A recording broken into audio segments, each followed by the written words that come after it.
আসসালামু আলাইকুম। স্টোরি লেনে আপনাদের সবাইকে স্বাগতম। আশা করি আমাদের আগের উপস্থাপনাটি আপনাদের ভালো লেগেছে। যারা আমাদের চ্যানেলে নতুন এসেছেন তারা চ্যানেলটিকে অবশ্যই সাবস্ক্রাইব করবেন এবং আপনার পরিচিত সকলের সাথে শেয়ার করবেন। আর আমাদের ভিডিওটি ভালো লেগে থাকলে ভিডিওটিতে লাইক করতে ভুলবেন না এবং আপনাদের মূল্যবান মতামত আমাদের কমেন্ট সেকশনে জানাবেন। এছাড়াও আপনারা চাইলে আপনাদের আশেপাশে ঘটে যাওয়া সত্য ভৌতিক ঘটনা অথবা আপনাদের নিজেদের লেখা হরর, মিস্ট্রি, থ্রিলার অথবা যে কোনো জনরার ঘটনা আমাদের লিখে পাঠাতে পারেন। আমরা সেটি আমাদের চ্যানেলের মাধ্যমে এপিসোড আকারে প্রকাশ করব। আমাদের ঘটনা পাঠানোর জন্য ইমেল অ্যাড্রেস আমাদের ডেসক্রিপশন বক্সে দেয়া থাকবে। ধন্যবাদ।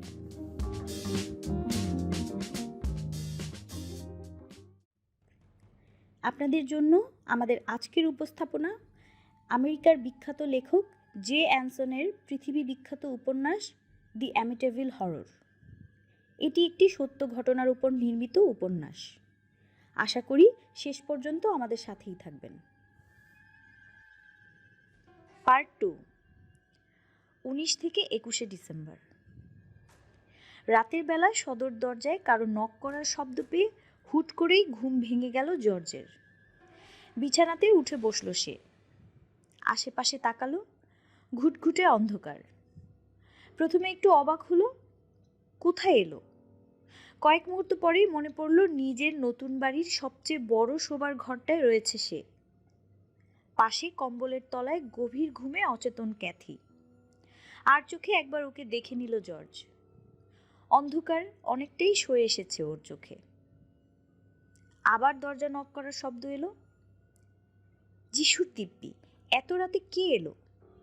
আপন মনে বিড়বিড় করে উঠল জর্জ। পাশের টেবিলে রাখা নিজের হাত ঘড়িটা তুলে নিল। রাত 3:15 বাজে। আবার দরজা নক করার শব্দ, এবার আরেকটু জোরে। এবার শব্দটা নিচতলা থেকে নয়, দোতলার বাম দিক থেকে এলো। রীতিমতো চমকে উঠল জর্জ। উঠে দাঁড়ালো সে। মেঝেতে গালিচা এখনো পাতা হয়নি, তাই বেজায় ঠান্ডা লাগছিল ওর পায়ে। হেঁটে হেঁটে সেলাই ঘরে ঢুকল সে। এখানকার একটা জানালা দিয়ে অ্যামিটাভিল নদী স্পষ্ট দেখা যায়। জানালা দিয়ে বাইরে তাকালো জর্জ।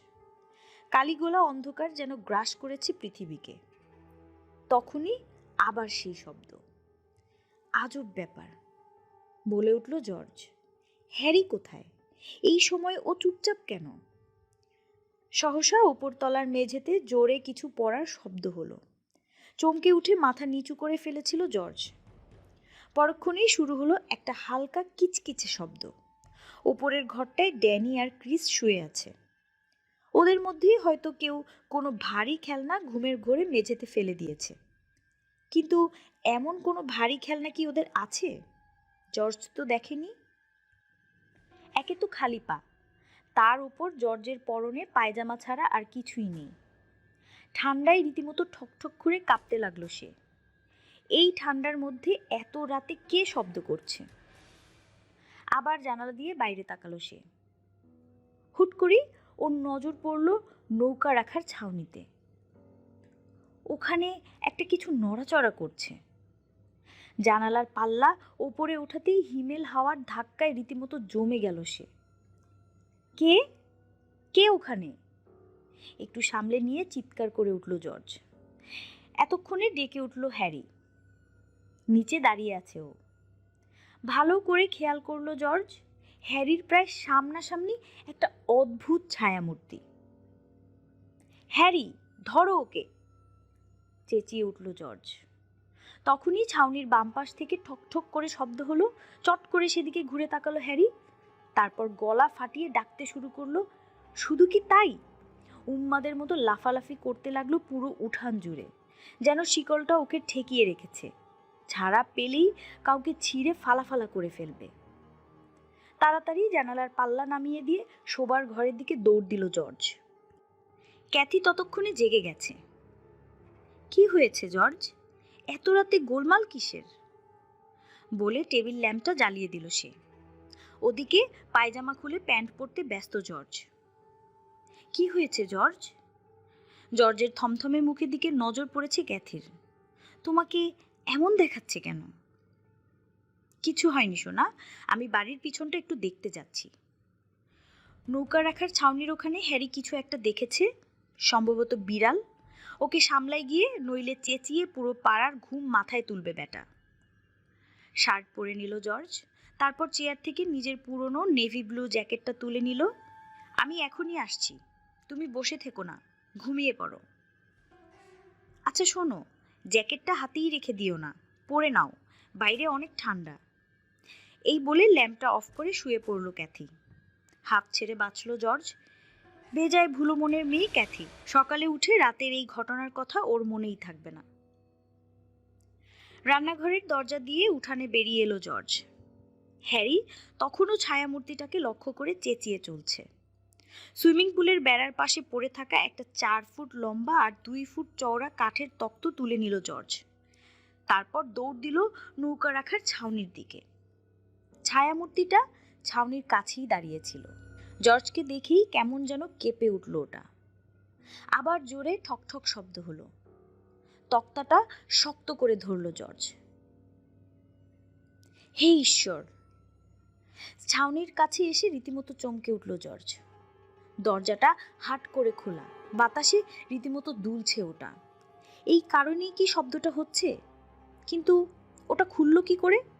জর্জের স্পষ্ট মনে আছে রাতে ঘুমানোর আগে দরজা আটকে দিয়েছিল সে। আশ্চর্য, এই দরজা তো লাগিয়ে দিয়েছিলাম। আপন মনেই বলে উঠল, আবার চেঁচিয়ে উঠল হ্যারি। আহ হ্যারি, থামো তো, বিরক্ত লাগছে। খেকিয়ে উঠল জর্জ। আধা ঘন্টা পর চুপচাপ বিছানায় শুয়ে আছে জর্জ। ঘুম আসছে না। দীর্ঘকাল মার্কিন মেরিন বাহিনীতে ছিল সে। বেশি দিন হয়নি চাকরি ছেড়েছে। হুটহাট ঘুম থেকে ওঠার অভ্যাস আছে তার। কেন যেন ওর মনে হচ্ছে কোনো একটা বিপদ হতে যাচ্ছে ওদের সবার, তাই ঘুম আসছে না। অদ্ভুত সব চিন্তা এসে ভিড় করলো জর্জের মাথায়। গত কয়েক বছর ওর জীবনে অনেক কিছুই বদলে গেছে। আগের বিয়েটা টিকলো না, চাকরি ছেড়ে দিল, দ্বিতীয় বিয়ে করলো। এই পক্ষের বউয়ের আবার 3টা বাচ্চা আছে। নতুন বাড়ি কেনার জন্য বেশ কিছু জিনিস বন্ধক রাখতে হয়েছে ওকে ব্যাংকে। এসবের আসলেই কি কোনো অর্থ আছে? অ্যামিটেভিলের খরচও অনেক বেশি। অন্য সব হিসাব বাদ দিয়ে শুধু ভূমি করের কথাই ধরা যাক না, 3 গুণ বেশি টাকা দিতে হবে। ওই নতুন স্পিডবোটটার আসলেই কি কোনো দরকার আছে ওর? সব দিকেই খরচ বেড়ে গেল। এত টাকা সে কোথা থেকে জোগাড় করবে? লং আইল্যান্ড ব্যাংক থেকে ঋণ নিয়ে ব্যবসা শুরু করেছিল। ওখানে সুদের হার খুবই বেশি। ইতিমধ্যেই অনেক ক্ষতি হয়ে গেছে ব্যবসায়। ব্যাংকের কর্তাদের চিন্তাধারা না বদলালে ওর ব্যবসায় লাভ আসবে না। আর আজকাল সরকার যা শুরু করেছে, মানুষের হাতে টাকাই থাকছে না। লোকেরা যদি জমি না কেনে, বাড়ি না বানায়, তবে ভূমি জরিপ সংস্থার আর কি প্রয়োজন? এভাবে চললে বেশি দিন লাগবে না ওর ব্যবসায় লালবাতি জ্বলতে। ঘুমের মধ্যে পাশ ফিরল ক্যাথি। ওর একটা হাত এসে পড়ল জর্জের ঘাড়ে আর মাথাটা বুকের কাছে। ক্যাথির চুলে মিষ্টি গন্ধ। ক্যাথি সবসময় পরিপাটি থাকতে পছন্দ করে। এই ব্যাপারটাই জর্জের খুব ভালো লাগে। নিজের বাচ্চাগুলোকেও মেয়েটা একই রকম পরিচ্ছন্ন আর পরিপাটি রাখে। ক্যাথির বাচ্চা, এখন তো ওরা জর্জেরও সন্তান। যত যাই হয়ে যাক, ক্যাথি মেয়েটা আসলেই ভালো, বাচ্চাগুলোও বেজায় লক্ষ্মী। সিলিংয়ের দিকে চেয়ে রইল জর্জ। 3 তলাতে শুয়ে আছে ড্যানি আর ক্রিস। ড্যানি এখন বেশ বড় হয়েছে। ছেলেটা ভালো, কোনো কাজ দিলে মন দিয়ে করে। শুরুর দিকে ড্যানি ওকে জর্জ বলে ডাকতো। এখন ছেলেটার সাথে দূরত্ব ঘুচেছে, বাবা বলেই ডাকে। ক্যাথির আগের স্বামীর সাথে কখনো দেখা হয়নি জর্জের। ভালোই হয়েছে। বাচ্চাগুলোর মধ্যে ড্যানির সাথেই ওর ভাব বেশি। ক্রিসও নিজের সৎ বাবাকে বেশ পছন্দই করে। ক্যাথি বলে ক্রিস একদম হুবহু ওর বাবার চেহারা পেয়েছে। ঘন কালো কোকড়া চুল আর ভাসা ভাসা চোখ। ওর চোখ দুটো বেশি ভালো লাগে জর্জের। ছেলেটাকে বকলে মাথা নিচু করে থাকে, তারপর মুখটা একটু উঁচু করে ফ্যাল ফ্যাল করে চেয়ে রয়। ওই চাহনির সামনে জর্জের সমস্ত রাগ পানি হয়ে যায়। ক্রিসকে কোলে নিয়ে চুমু খায় সে। দুই ভাই নিজেদের বোন মেসিকে খুব ভালোবাসে। জর্জের বেজায় ভালো লাগে ব্যাপারটা। 5 বছর বয়স, কিন্তু মেয়েটা যথেষ্ট বুদ্ধিমান। শুরুতে ওকে নিয়েই একটু ভয়ে ছিল জর্জ, কিন্তু মেয়েটা খুব সহজেই ওকে আপন করে নিয়েছে। মিসি ওকে খুবই পছন্দ করে, ওর সব কথা শোনে। ক্যাথিকেও অনেক ভালোবাসে মেয়েটা। না, আপন মনেই বলল জর্জ, আমি আসলেই ভাগ্যবান, এত ভালো একটা বউ পেলাম, সাথে 3টে লক্ষ্মী বাচ্চা। এত কিছু একেবারে কতজনের কপালেই বা জোটে। ভোর 6টারও খানিকটা পরে ঘুম এলো জর্জের, আর কয়েক মিনিট পরেই জেগে উঠল ক্যাথি। অবাক হয়ে আশেপাশে তাকালো সে। দেখতে দেখতে একটা রাত কেটে গেল নতুন বাড়িটাতে। কত বড় এই শোবার ঘরটা! পাশে অঘুরে ঘুমোচ্ছে ওর স্বামী। 3টে বাচ্চাও হয়তো এখনো ঘুমিয়ে আছে। ক্যাথি কি কখনো ভেবেছিল যে এত বড় একটা বাড়ির মালকিন হবে ও? ঈশ্বর যখন দেন, একদম সবকিছুই দিয়ে দেন। কিন্তু ক্যাথি ভুলে গেছিল যে ঈশ্বর যখন নিয়ে নেন, তখন একদম নিষ্ঠুরের মতো সবকিছু কেড়ে নেন। খুব সাবধানে জর্জের হাতটা সরিয়ে খাট থেকে নেমে এলো ক্যাথি। বেচারা জর্জ, আগের দিন প্রচুর খেটেছে, আজ একটু বেলা পর্যন্ত ঘুমাক। অনেক কাজ এখনো বাকি। রান্নাঘরটা এখনো নিজের পছন্দ মতো গুছিয়ে নিতে পারেনি ক্যাথি। বাচ্চারা ঘুম থেকে ওঠার আগেই যতটা সম্ভব কাজ এগিয়ে রাখতে হবে। ধীরে ধীরে নিচতলায় নেমে এলো ক্যাথি। রান্নাঘরটা ভালো করে ঘুরে ফিরে দেখল সে। বাইরে অন্ধকার এখনো কাটেনি। সুইচ টিপে আলো জ্বেলে দিল। থালা, গ্লাস আর বিভিন্ন সরঞ্জাম ভর্তি বাক্সগুলো মেঝেতে রাখা। তাকেও পড়ে আছে কতগুলো বাক্স। ঘরের মাঝখানে একটা ছোট্ট টেবিল, ওর ওপর উল্টা করে বসানো কয়েকটা চেয়ার। ওগুলোও নামাতে হবে। অগুছালো হয়ে পড়ে আছে সবকিছু। মুচকি হাসল ক্যাথি। ঘরটাকে এমন সুন্দর করে সাজাবে ও, যা দেখে সবার তাক লেগে যাবে। দুশ্চিন্তা এড়ানোর জন্য মাঝে মাঝেই ধ্যান করে ক্যাথি। এই ঘরে বেশ শান্তিতেই সেটা করা যাবে। 1 বছর ধরে এটা করে সে। জর্জ শিখিয়েছে। 2 বছর আগে থেকেই অবসর সময়ে ধ্যান করে জর্জ। আগের স্ত্রীর সাথে ছাড়াছাড়ির পর থেকে মানসিকভাবে প্রচণ্ড অবসাদগ্রস্ত হয়ে পড়ে ও। তারপর কিছু বন্ধুর পরামর্শে ধ্যান করা শুরু করে। ওদের বিয়ের পর ক্যাথিকেও ব্যাপারটা বুঝিয়েছে সে। এখন বলতে গেলে সারাটা দিনই ব্যস্ত থাকে জর্জ। তারপরেও ধ্যান করার জন্য 5-7 মিনিট সময় বের করেই নেয় সে। তবে গত কয়েকদিন বাড়ি বদলের চাপে ধ্যান করা হয়ে ওঠেনি ওদের। কফি তৈরির যন্ত্রটা ধুয়ে মুছে পরিষ্কার করে সেটাতে কফি তৈরির সরঞ্জাম ঢাললো ক্যাথি। তারপর প্লাগে লাগিয়ে দিয়ে একটা সিগারেট ধরালো। কফি হওয়ার আগ পর্যন্ত সিগারেট খাওয়া যাক। দিনের প্রথম সিগারেটের পর কফি না হলে ক্যাথির চলেই না। সিগারেট খেতে খেতে পেন্সিল আর প্যাড নিয়ে টেবিলে বসে পড়ল সে।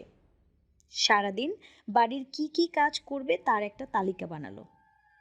আজ 19 তারিখ, শুক্রবার। বড়দিনের ছুটি শেষ হওয়ার আগ পর্যন্ত বাচ্চাদের নতুন স্কুলে ভর্তি করা যাচ্ছে না। বড়দিন আর তো বেশি দিন বাকি নেই, কিন্তু তেমন কিছুই তো করা হয়নি। হুট করেই ক্যাথির মনে হলো ওর দিকে কেউ তাকিয়ে আছে। চমকে উঠে ঘাড় ঘুরিয়ে দেখল সে। রান্নাঘরের দরজায় দাঁড়িয়ে আছে ছোট্ট মিসি। মিসি, তুমি তো আমাকে ভয় পাইয়ে দিয়েছিলে। কপট রাগ দেখালো ক্যাথি। তা কি হয়েছে? এত সকালে কেন উঠেছো তুমি? ছোট্ট মেয়েটার চোখ দুটো আধবোজা। সোনালি চুলগুলো এসে পড়েছে মুখের ওপর। অবাক চোখে আশপাশটা দেখল সে, যেন বুঝতে পারছে না যে কোথায় এসে পড়েছে। মা, কেমন যেন থমথমে কণ্ঠে বলে উঠল সে, আমি বাড়ি ফিরে যেতে চাই। আরে বোকা মেয়ে, তুমি তো বাড়িতেই আছো। এটা আমাদের নতুন বাড়ি। এসো, কাছে এসো। অদ্ভুত ভঙ্গিতে এগিয়ে এলো মিসি। তারপর ঝাঁপিয়ে পড়ল মায়ের কোলে। বাড়ির দুজন মেয়েই সকাল সকাল রান্নাঘরে, ঠিক 50-60 বছর আগের আমেরিকাতে যেমনটা হতো। আস্তে আস্তে পিঠে চাপড় মারতে মারতে মিসিকে দোল খাইয়ে ঘুম পাড়িয়ে দিল ক্যাথি। জর্জ নিচে নামলো 9টার পরে। ততক্ষণে ড্যানি আর ক্রিস সকালের নাস্তা শেষ করে বাইরে হ্যারির সাথে খেলায় মত্ত। পুরো জায়গাটা ঘুরে ঘুরে দেখছে ওরা। ঘুম পাড়ানোর পর মিসিকে ওর ঘরে রেখে এসেছে ক্যাথি। এখনো উঠেনি সে। রান্নাঘরের দরজার পুরোটাই অবরোধ করে দাঁড়ালো জর্জের বিশাল দেহ। মুখ তুলে চাইল ক্যাথি। বেশ অগুছালো লাগছে জর্জকে। চোয়ালের নিচের দিকের দাড়ি কামায়নি, উস্কো খুস্কো হয়ে আছে ওর গাঢ় সোনালি চুল আর দাড়ি। গোসল শেষে সবসময় চুল আঁচড়ায় জর্জ, এর মানে আজ সে গোসলই করেনি। কি ব্যাপার? বলে উঠল ক্যাথি। আজ অফিসে যাবে না? না। ক্লান্ত ভঙ্গিতে টেবিলে বসলো জর্জ। ট্রাক থেকে বাকি মালামাল নামিয়ে ওটাকে ডিয়ার পার্কে রেখে আসতে হবে। কেন যে কালই সব কিছু নামিয়ে ফেললাম না। একদিন বেশি রাখার মাসুল হিসেবে এখন $50 অতিরিক্ত গুনতে হবে, বুঝলে? হাই তুলল সে। তারপর চারপাশটা ভালো করে দেখল। হুট করেই অদ্ভুতভাবে কেঁপে উঠল জর্জ। কি ঠান্ডা রে বাবা! কি ব্যাপার ক্যাথি, তুমি হিটার চালু করনি? রান্নাঘরের জানালার পাশ দিয়ে ড্যানি আর ক্রিস চেঁচাতে চেঁচাতে হ্যারির পিছন পিছন ছুটে গেল। জানালা দিয়ে মুখ বাড়িয়ে ওদের দেখল জর্জ। কি ব্যাপার ক্যাথি, এদের সমস্যা কি? সকাল সকাল এভাবে চেঁচামেচি না করলেই কি হয় না? তুমি ওদের মানা করছো না কেন? কোনো কারণ ছাড়াই রেগে গেল সে। বাসন ধুতে ধুতে ওর দিকে ঘুরে তাকালো ক্যাথি। আমার উপর মেজাজ দেখাচ্ছ কেন? তুমি ওদের বাবা না? নিজেই মানা করতে পারছো না? সজোরে টেবিলে চাপড় মারল জর্জ। ক্যাথি এমন চমকে উঠল যে আরেকটু হলে লাফিয়ে উঠত। একদম ঠিক, বলল জর্জ। বেশ, আমিই মানা করছি। রান্নাঘরের দরজাটা খুলে বাইরে গেল সে।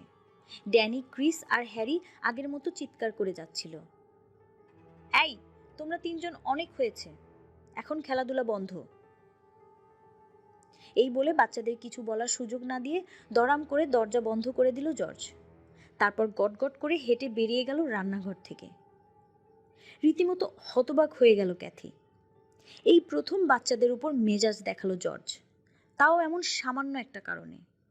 ওকে এমন মেজাজ খারাপ করতে এর আগে কখনই দেখেনি সে। একা একাই ট্রাক থেকে সব সরঞ্জাম নামালো জর্জ।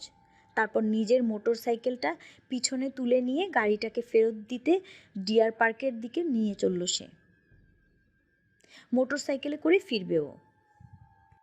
বাড়ি ফিরে সারা দিন খিটখিট করতে লাগলো জর্জ। দাড়ি তো কামালোই না, গোসলও করলো না। একটুক্ষণ পর পর ক্যাথিকে এসে বলতে লাগলো, অনেক ঠান্ডা, এত ঠান্ডা কেন লাগছে?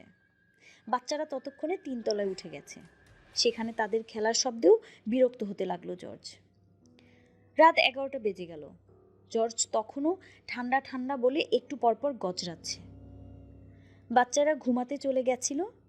ক্যাথিও রাতের পোশাক পরে তৈরি হয়ে নিল। সারাটা দিন টুকিটাকি কাজ আর বাচ্চাদের জর্জের কাছ থেকে সামলে রাখতেই ব্যস্ত ছিল মেয়েটা।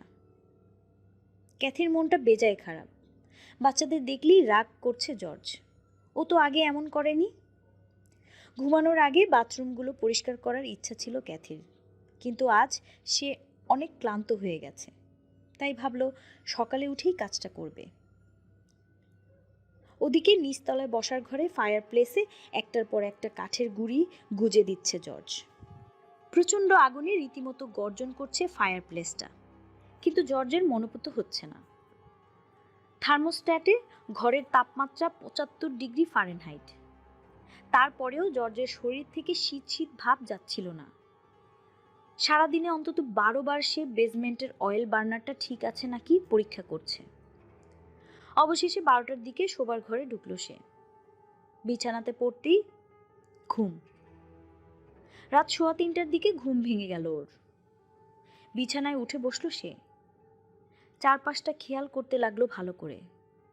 মনে হচ্ছে কিছু একটা ঠিক নেই।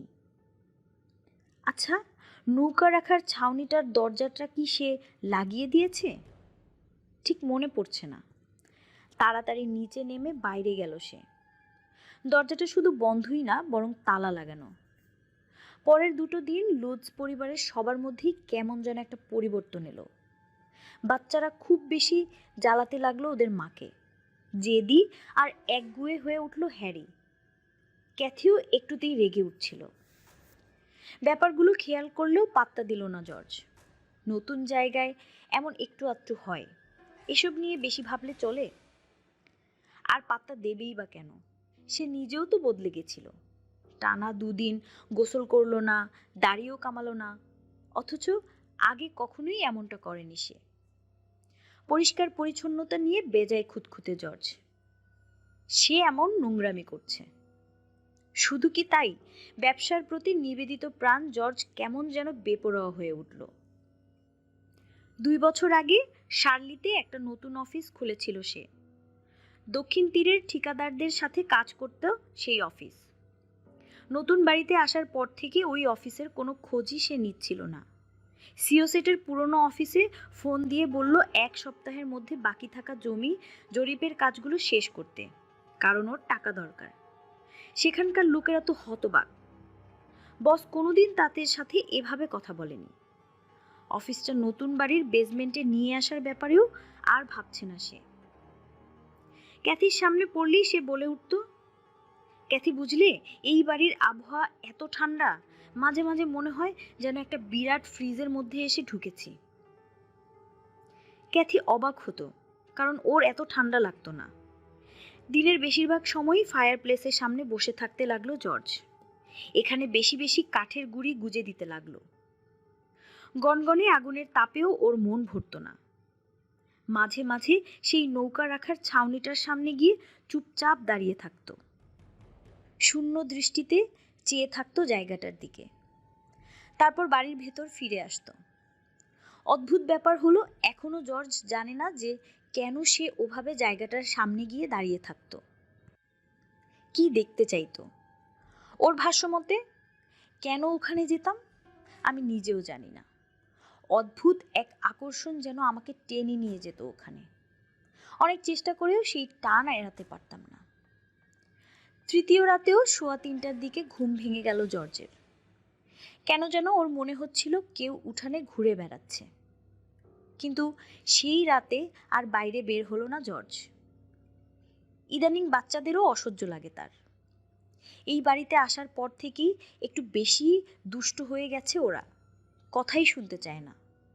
না না, এমনটা হতে দেয়া যাবে না। ওদের শাসন করা প্রয়োজন। যদি তাতেও কাজ না হয়, তবে শাস্তি দিতেও পিছপা হবে না জর্জ। ওদিকে ক্যাথির মনের অবস্থাও খানিকটা অমনি। একটুতেই বাচ্চাদের ওপর রেগে যাচ্ছিল সে। মাত্র এই কদিনে জর্জের সাথে যথেষ্ট দূরত্ব সৃষ্টি হয়েছিল ওর। বড়দিনের আগে বাড়িটাকে একদম পরিপাটি করে গুছিয়ে ফেলার ইচ্ছা ওর, কিন্তু বাচ্চাদের জ্বালাতনে তা আর হচ্ছে কই। অবশেষে 4র্থ রাতে একদম ফেটে পড়ল ক্যাথি। ড্যানি, ক্রিস আর মিসিকে বড় একটা কাঠের খুন্তি দিয়ে পেটাতে শুরু করলো সে। ওদের চিৎকারের শব্দ শুনে জর্জ এসে পড়ল, কিন্তু সে ক্যাথিকে তো আটকালোই না, বরং চামড়ার একটা বেল্ট নিয়ে যোগ দিল ওর সাথে। ভরপুর মার খেলো বাচ্চারা। ওদের অপরাধ? ভুল করে খেলাঘরের অর্ধচন্দ্রাকার জানালার কাঁচ ভেঙে ফেলেছিল। মাত্র এটুকুর জন্য এমন মার? মিস্ত্রি ডেকে খুব অল্প খরচেই তো জানালাটা ঠিক করে নেওয়া যেত।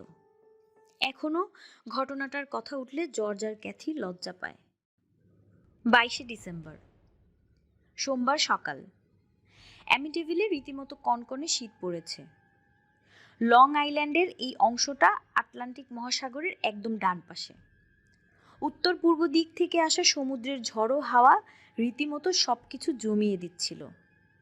থার্মোমিটারে তাপমাত্রা 8 ডিগ্রির কাছাকাছি ঘোরাফেরা করছে।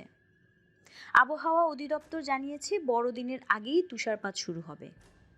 আরেকটি হোয়াইট ক্রিসমাসের সাক্ষী হতে যাচ্ছে অ্যামিটিভিল। ওদিকে ওশান অ্যাভিনিউর 112 নম্বর বাড়িটার পরিবেশ তখন বেশ গম্ভীর। 3 তলার খেলার ঘরটাতে বসে খেলছে ড্যানি, ক্রিস আর মিসি। সারা রাত কেঁদেছে বাচ্চাগুলো। মিসি তো একটু আগেও ফোঁপাচ্ছিল। এভাবে কখনো মা বাবা ওদের মারেনি। তিনজনের মনই বেশ খারাপ। জর্জ আজও অফিসে যায়নি। নিচতলার বসার ঘরে ফায়ার প্লেসের গনগনে আগুনে একের পর এক কাঠের গুঁড়িয়ে ঢুকিয়ে যাচ্ছে সে। রান্নাঘরের টেবিলে একটা কাগজ আর পেন্সিল নিয়ে বসেছে ক্যাথি। বড়দিনের বাজারের ফর্দ বানাচ্ছে আর কি। অনেক কিছুই আছে কেনার, কিন্তু ওর মন বসছে না। গত রাতে বাচ্চাগুলোকে ওভাবে মারাটা ঠিক হয়নি তার। আর জর্জ এসে ওকে থামাবে না। তা করা বাদ দিয়ে বেটা ওর সাথেই যোগ দিল। কি হয়েছে ওদের?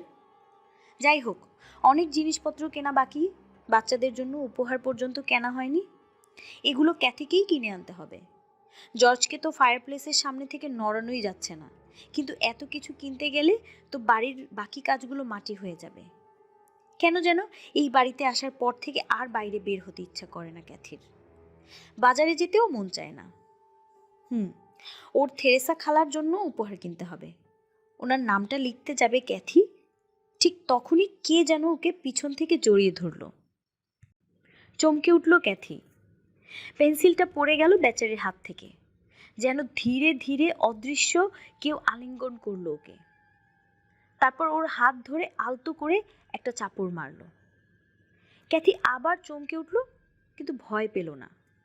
যেন কেউ ওকে ভরসা দিচ্ছে। আদর করে চাপড় মেরেছে।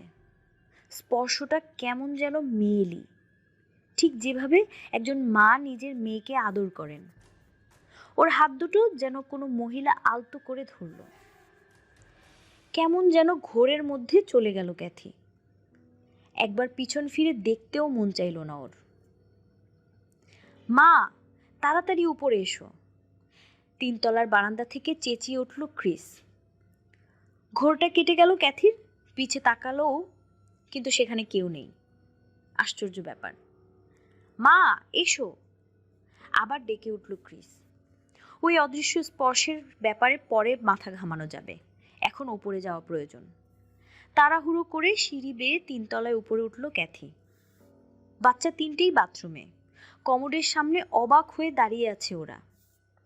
ক্যাথি গিয়ে দেখল কমোডের বেসিনের খানিকটা অংশ একদম কুচকুচে কালো হয়ে আছে, যেন কেউ ওপরের প্রান্ত থেকে গোল করে কালো রং লেপে দিয়েছে।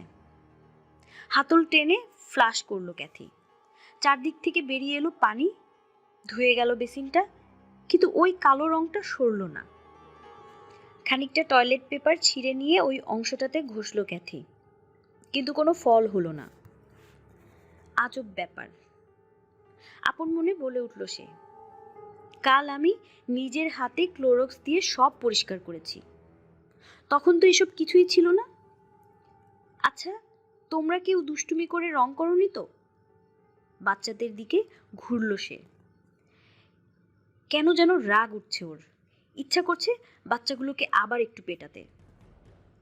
না না মা, আমরা কিচ্ছু করিনি, একসাথে বলে উঠল ওরা তিনজন। ভালো করে কমরটা খেয়াল করতে লাগলো ক্যাথি। একটু আগে রান্নাঘরে ঘটে যাওয়া অপার্থিব ঘটনাটা একেবারেই সরে গেছে ওর মাথা থেকে।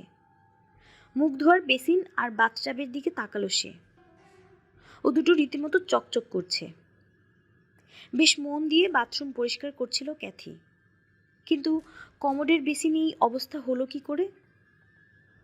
তাহলে কি পানি দিয়ে ময়লা এসেছে? বাথটাবের পাশের কলটা ছেড়ে দিল সে। না, একদম পরিষ্কার পানি পড়ছে। আরেকবার কমোড ফ্লাশ করলো, কিন্তু সেই কালো রংটা গেল না। নিচু হয়ে কমোডের ধারগুলো ভালো করে খেয়াল করলো, কিন্তু না, ওখান থেকেও কিছু চুইয়ে পড়ছে না। উঠে দাঁড়ালো ক্যাথি। তারপর ড্যানিকে বলল, আমাদের দোতলার বাথরুম থেকে ক্লোরক্সটা নিয়ে এসো তো। মুখ ধোয়ার বেসিনের নিচের ছোট্ট ড্রয়ারটায় ওটা রাখা আছে। ড্যানির সাথে মিসিও যেতে লাগলো। না না মিসি, তুমি এখানে থাকো, বলে উঠল ক্যাথি। আর ড্যানি, ওখান থেকে ব্রাশটা এনো। বেরিয়ে গেল ড্যানি। ওদিকে ক্রিস ভয়ে ভয়ে মায়ের দিকে চেয়ে রয়েছে। কি হয়েছে তোমার ক্রিস? অবাক হলো ক্যাথি। মা, আমি কিছু করিনি, আমাকে আবার মেরো না। পানি এসে গেল ক্রিসের চোখে। খুব মায়া হলো ক্যাথির। গত রাতে বাচ্চাদের ওভাবে মেরে ঠিক করে নিও। কি যে হয়েছিল ওর! বাচ্চাগুলো তো ভীতু হয়ে যাচ্ছে রীতিমতো।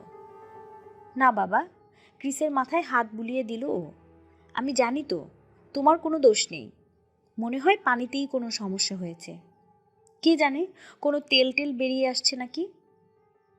কিন্তু এটা তোমরা আগে খেয়াল করনি?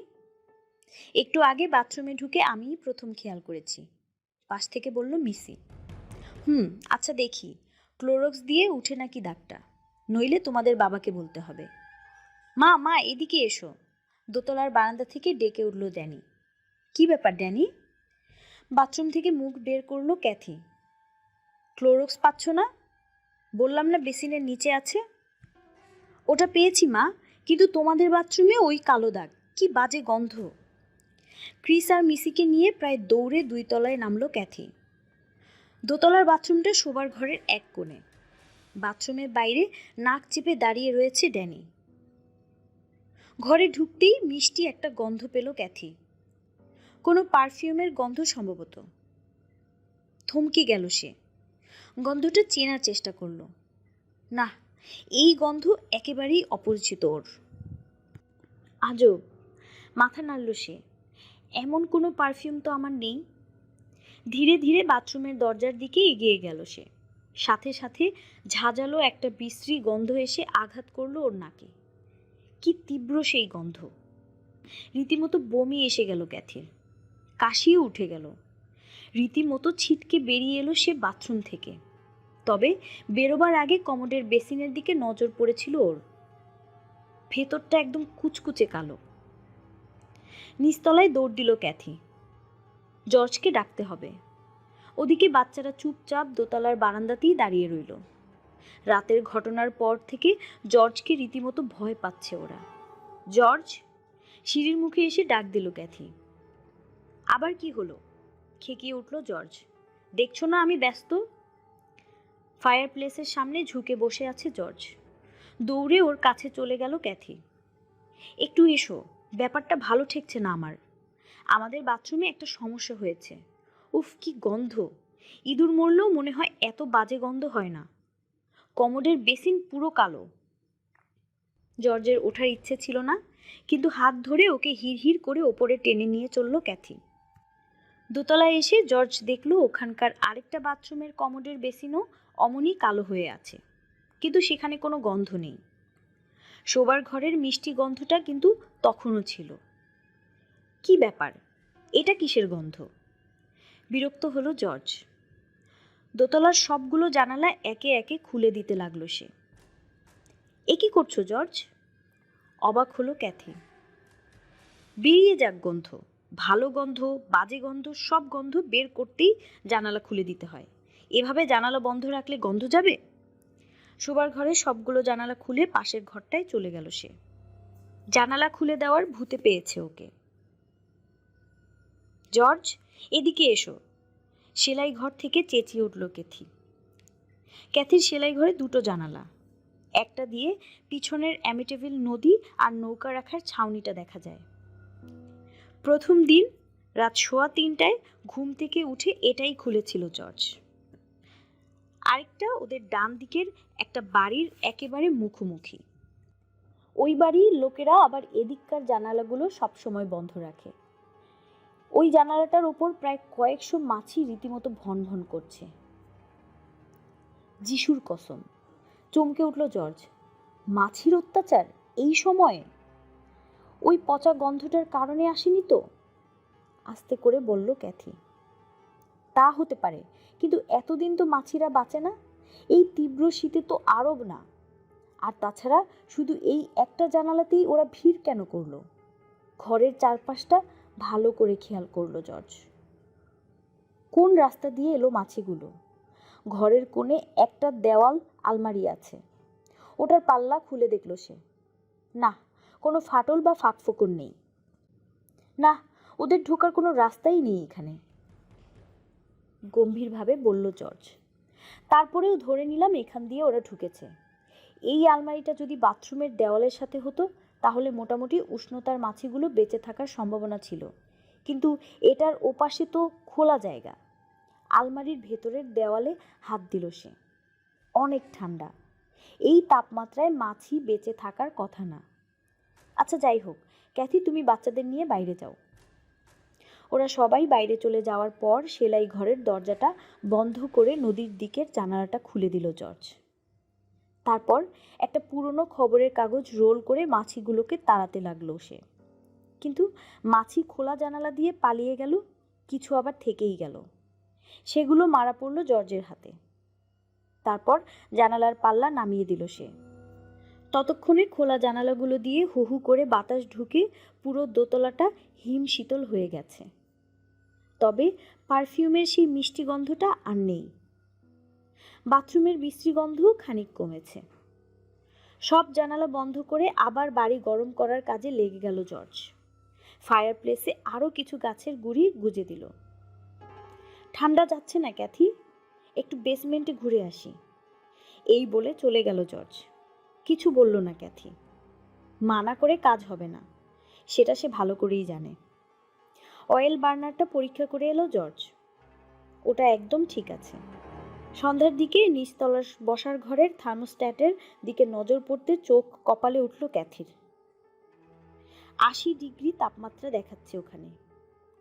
কিন্তু জর্জের মন ভরছে না। ওদিকে কমোডগুলোর দাগ ক্লোরক্সে গেল না। বাধ্য হয়ে ফ্যান্টাস্টিক আর লাইজলও দিয়ে দেখল ক্যাথি। এবার খানিকটা কাজ হলো, তবে কালো দাগ পুরোপুরি গেল না। ব্রাশ দিয়ে জোরে জোরে ঘষল অনেকবার, কিন্তু কিছু দাগ থেকেই গেল, যেন ওগুলো একেবারে স্থায়ীভাবে বসে গেছে। সবচেয়ে খারাপ অবস্থা হয়ে রইল সেলাই ঘরের পাশের বাথরুমটার। বাইরের তাপমাত্রা ততক্ষণে বেড়ে 20 ডিগ্রি হয়েছে। বাচ্চারা হ্যারির সাথে বেশ মজা করে খেলতে লাগলো। নৌকা রাখার ছাউনিটার কাছে ওদের যেতে মানা করেছিল ক্যাথি। ওদিকে নদী তো, ভুলক্রমে কেউ যদি পড়ে যায়, বড় কেউ সাথে না থাকলে ওখানে বাচ্চাদের খেলা বেশ ঝুঁকিপূর্ণ। সন্ধ্যার আগ দিয়ে গ্যারেজে জমা করা কাঠের গুঁড়িগুলোর মধ্যে বেশ অনেকটাই ভেতরে নিয়ে এসেছে জর্জ। বোঝাই যাচ্ছে সারা রাত ওগুলো ফায়ার প্লেসে ঢোকাবেও। বর্তমানে মুখটা গোমরা করে রান্নাঘরে ক্যাথির সামনে বসে আছে সে। একটু আগেই বড়দিনের উপহারগুলো কে কিনতে যাবে এই নিয়ে তুমুল ঝগড়া হয়েছে ওদের।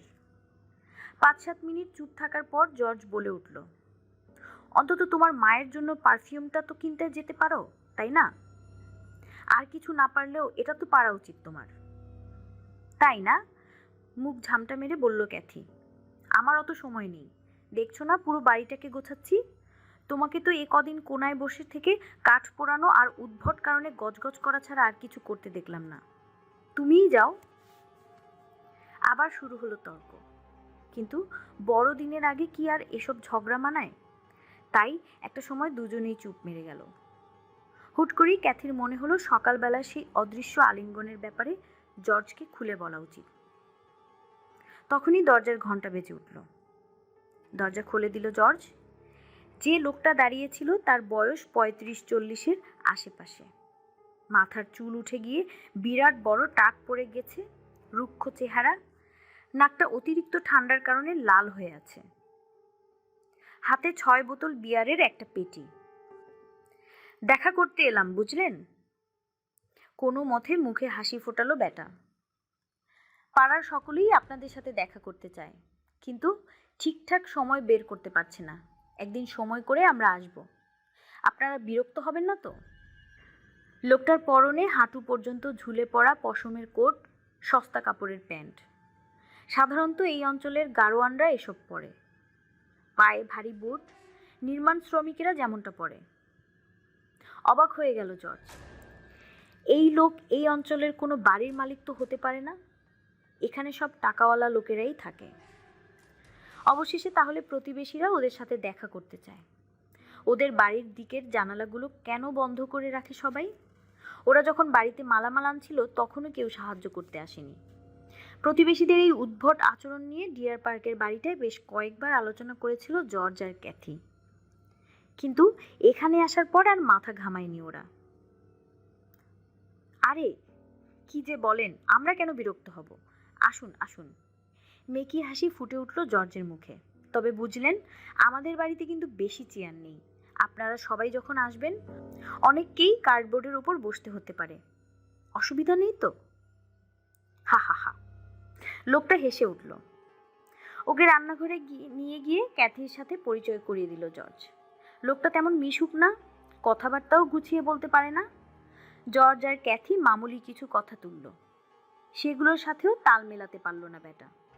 ও শুধু একটা লাইন বারবার বলছিল, এই ওশান অ্যাভিনিউ থেকে খানিকটা দূরেই এক লোকের বাড়ির ছাউনিতে আমি আমার নৌকাটা রাখি। অবাক লাগছিল ক্যাথির, এই কথা ওদের বারবার বলার কি দরকার? আচ্ছা, এগুলো আমি এনেছিলাম না? বিয়ারের পেটিটা হাতে তুলে নিয়ে বলল সে। আপনি এনেছিলেন। ভ্রু কুঁচকে গেল জর্জের। আচ্ছা, তাহলে আমিই নিয়ে যাচ্ছি। আজ তবে যাই, ঠিক আছে? এই বলে বেরিয়ে গেল লোকটা।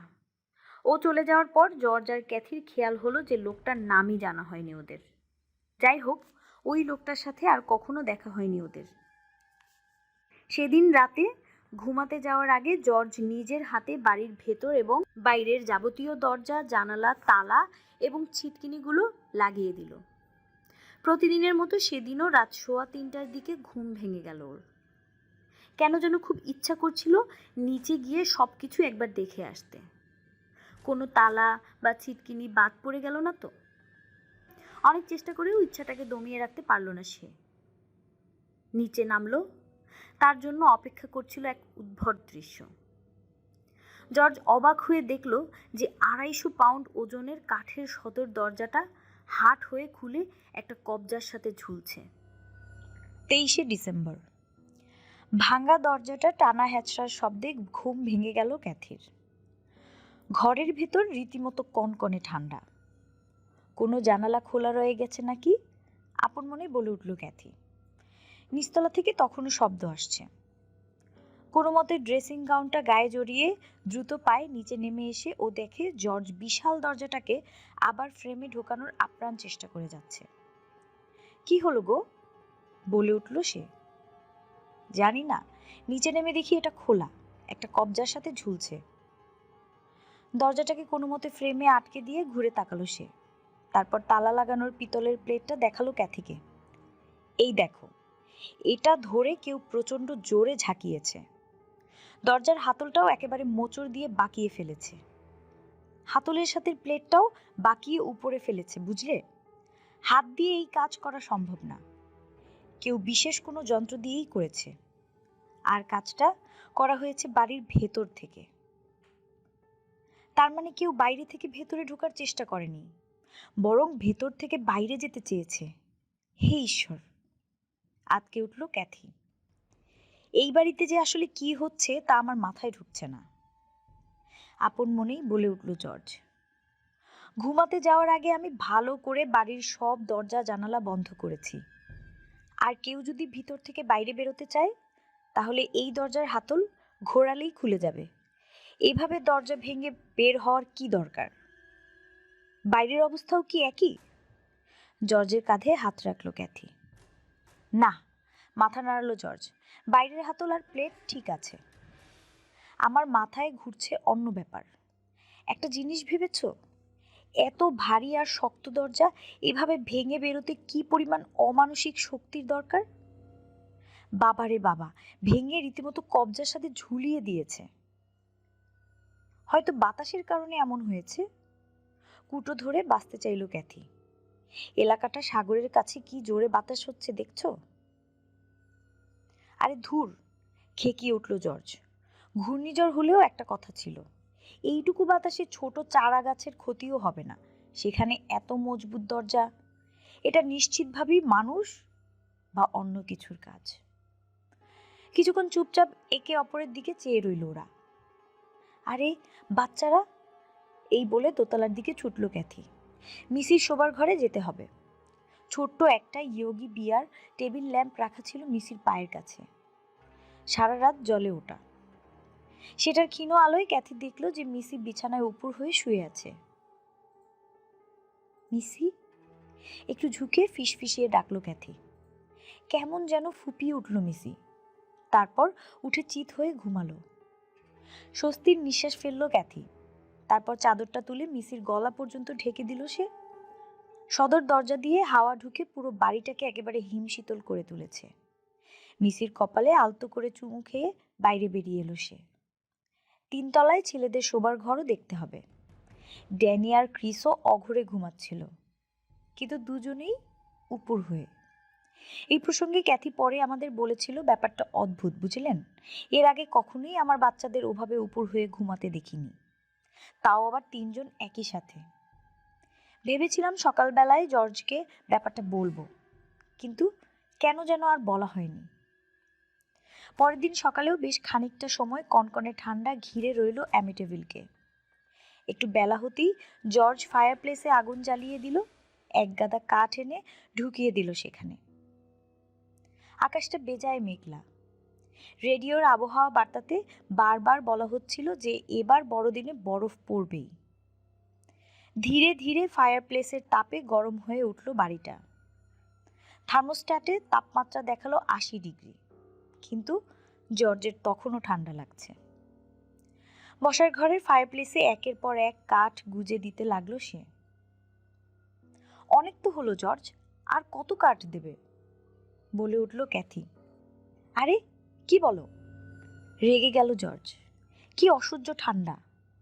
আমার অবাক লাগছে তোমারও ঠান্ডা লাগছে না, বাচ্চাদেরও না। তাহলে কি এই বাড়িতে শুধু আমারই ঠান্ডা লাগে? জর্জ ভেবেছিল যে সদর দরজাটা ও নিজেই মেরামত করতে পারবে, কিন্তু বেশ কয়েকবার চেষ্টা করে বুঝলো যে এই কাজ তাকে দিয়ে সম্ভব না। বাধ্য হয়ে স্থানীয় এক তালার মিস্ত্রিকে ফোন করা হলো। লোকটা জানালো সে বেলা 12টায় আসবে। সময় মতোই এলো সে। বেশ অনেকক্ষণ ধরে দরজার ভেতরের দিকটা পরীক্ষা করলো সে। তারপর কয়েক মুহূর্ত অবাক চোখে জর্জের দিকে চেয়ে রইল। জর্জ ভেবেছিল কি করে এমনটা হলো সেই ব্যাপারে জানতে চাইবে লোকটা, কিন্তু তেমন কোনো প্রশ্নই করল না সে। চুপচাপ সবকিছু মেরামত করলো সে। বেশ দ্রুতই হয়ে গেল কাজটা। যাওয়ার আগে সে জর্জকে বলল, কয়েক বছর আগে ডিফিওরাও আমাকে এমনই এক সমস্যার জন্য ডেকেছিল। কেন ডেকেছিল? চমকে উঠল জর্জ। আপনাদের বাড়ির পিছনে নৌকা রাখার ছাউনি আছে না, ওটার তালাতে সমস্যা হয়েছিল। একবার ভিতর থেকে ওদের একজন ওখানে ঢুকে তালা লাগিয়ে দিয়েছিল, তারপর আর দরজা খুলছিল না। আমি এসে দেখি ঝামেলা বেশ জটিল। অবশেষে তালাটাই বদলে দিয়েছিলাম। আচ্ছা, ওই নৌকা রাখার জায়গাটা, কিছু একটা বলতে যাচ্ছিল জর্জ। জর্জ ওর কাঁধে হাত রাখলো ক্যাথি, তারপর চোখ দিয়ে ইশারা করলো। থেমে গেল জর্জ। ওশেন অ্যাভিনিউর 112 নম্বর বাড়িটা নিয়ে আবার পুরো অ্যামিটেভিলে কোনো অদ্ভুত ঘটনা রটে গেলে ব্যাপারটা ভালো দেখাবে না। বেলা 2টোর দিকে বাইরের পরিবেশ বেশ খানিকটা উষ্ণ হয়ে এলো, কিন্তু টিপটিপ বৃষ্টির কারণে বাচ্চারা হ্যারির সাথে বাইরে বেরোতে পারল না। জর্জ সেদিনও অফিসে গেল না। কখনো ফায়ার প্লেসে কাঠ গুজে দিচ্ছিল, তো কখনো বেসমেন্টে যাচ্ছিল। ড্যানি আর ক্রিস 3 তলার খেলার ঘরে হুটুপুটি শুরু করে দিল। ওদের খেলনাগুলোর শব্দে আজ জর্জকে একেবারেই বিরক্ত মনে হলো না। ক্যাথি ব্যস্ত বাড়িঘর পরিষ্কার করতে। নিচতলার আলমারিগুলোর তাকের কাগজ পাল্টে দোতলায় নিজেদের শোবার ঘরে যাওয়ার আগে মিসির ঘরে উকি দিল সে। জানালার পাশে নিজের ছোট্ট দোল খাওয়া চেয়ারে বসে মেয়েটা গুনগুনিয়ে গান গাইছে। ওর দৃষ্টি স্থির হয়ে আছে নৌকা রাখার ছাউনিটার দিকে। মিসিকে ডাকতে যাবে ক্যাথি, ঠিক তখনই ওদের বাড়ির ফোনটা বেজে উঠল। শোবার ঘরে গিয়ে ফোনটা ধরল সে। ওর মা ফোন দিয়েছিলেন। আগামীকাল তিনি অ্যামিটেভিলে আসবেন। ক্রিসমাসের আগে সন্ধ্যাটা মেয়ে জামাই আর নাতি নাতনিদের সাথে কাটানোর ইচ্ছা ভদ্রমহিলার। ক্যাথির ভাই জিমিও আসছে সাথে। ওদের জন্য বেশ বড় একটা ক্রিসমাস ট্রি আনছে সে। ওহ মা, হাঁপ ছেড়ে বাঁচল ক্যাথি। জিমি আমাকে রীতিমতো বাঁচিয়ে দিল। যাক, ক্রিসমাস ট্রির ব্যবস্থা তো হলো। বাড়ি পরিষ্কার করতেই ব্যস্ত দিন যাচ্ছে আমার। জর্জ, ওর শরীরটাও ভালো নেই, তাই তেমন বাজার করাই হয়নি। আরে, নতুন বাড়িতে এমনটা হয়ই, হেসে উঠলেন ক্যাথির মা। জিমের অনেক দিনের ইচ্ছা নতুন বাড়িতে ওঠা উপলক্ষে তোমাকে কিছু দেবে। তার সামনে বড়দিন, তাই আমি এটাই দিতে বললাম। মায়ের কথা শুনতে শুনতেই ক্যাথি আর চোখে খেয়াল করলো যে মিসি ওর ঘর থেকে বেরিয়ে হালকা সুরে গান গাইতে গাইতে সেলাই ঘরের দিকে গেল। কেমন যেন ঘোরের মধ্যে চলে গেল সে। ওপাশ থেকে অনেক কিছুই বলে যাচ্ছিলেন ওর মা, কিন্তু ক্যাথির কানে কিছুই ঢুকলো না। ওই ঘরে মিসির কি কাজ? ওখানকার জানালাতেই না গতকাল মাছিগুলো জড়ো হয়েছিল। ঘরটা থেকে মিসির কণ্ঠ ভেসে আসছে, এখনো গান করছে মেয়েটা। হুট করে একটা শব্দ হলো, সম্ভবত কার্ডবোর্ডের কোনো বাক্সের সাথে ধাক্কা লেগেছে মিসির। 5 বছর বয়সী একটা মেয়ে সেলাই ঘরে কেন যাবে? ক্যাথি ভাবছিল মায়ের সাথে কথা শেষ করে ওই ঘরে যাবে। ঠিক তখনই মিসি বেরিয়ে এলো। বারান্দাতে খানিকটা ঘুরঘুর করে আবার নিজের ঘরে চলে গেল সে।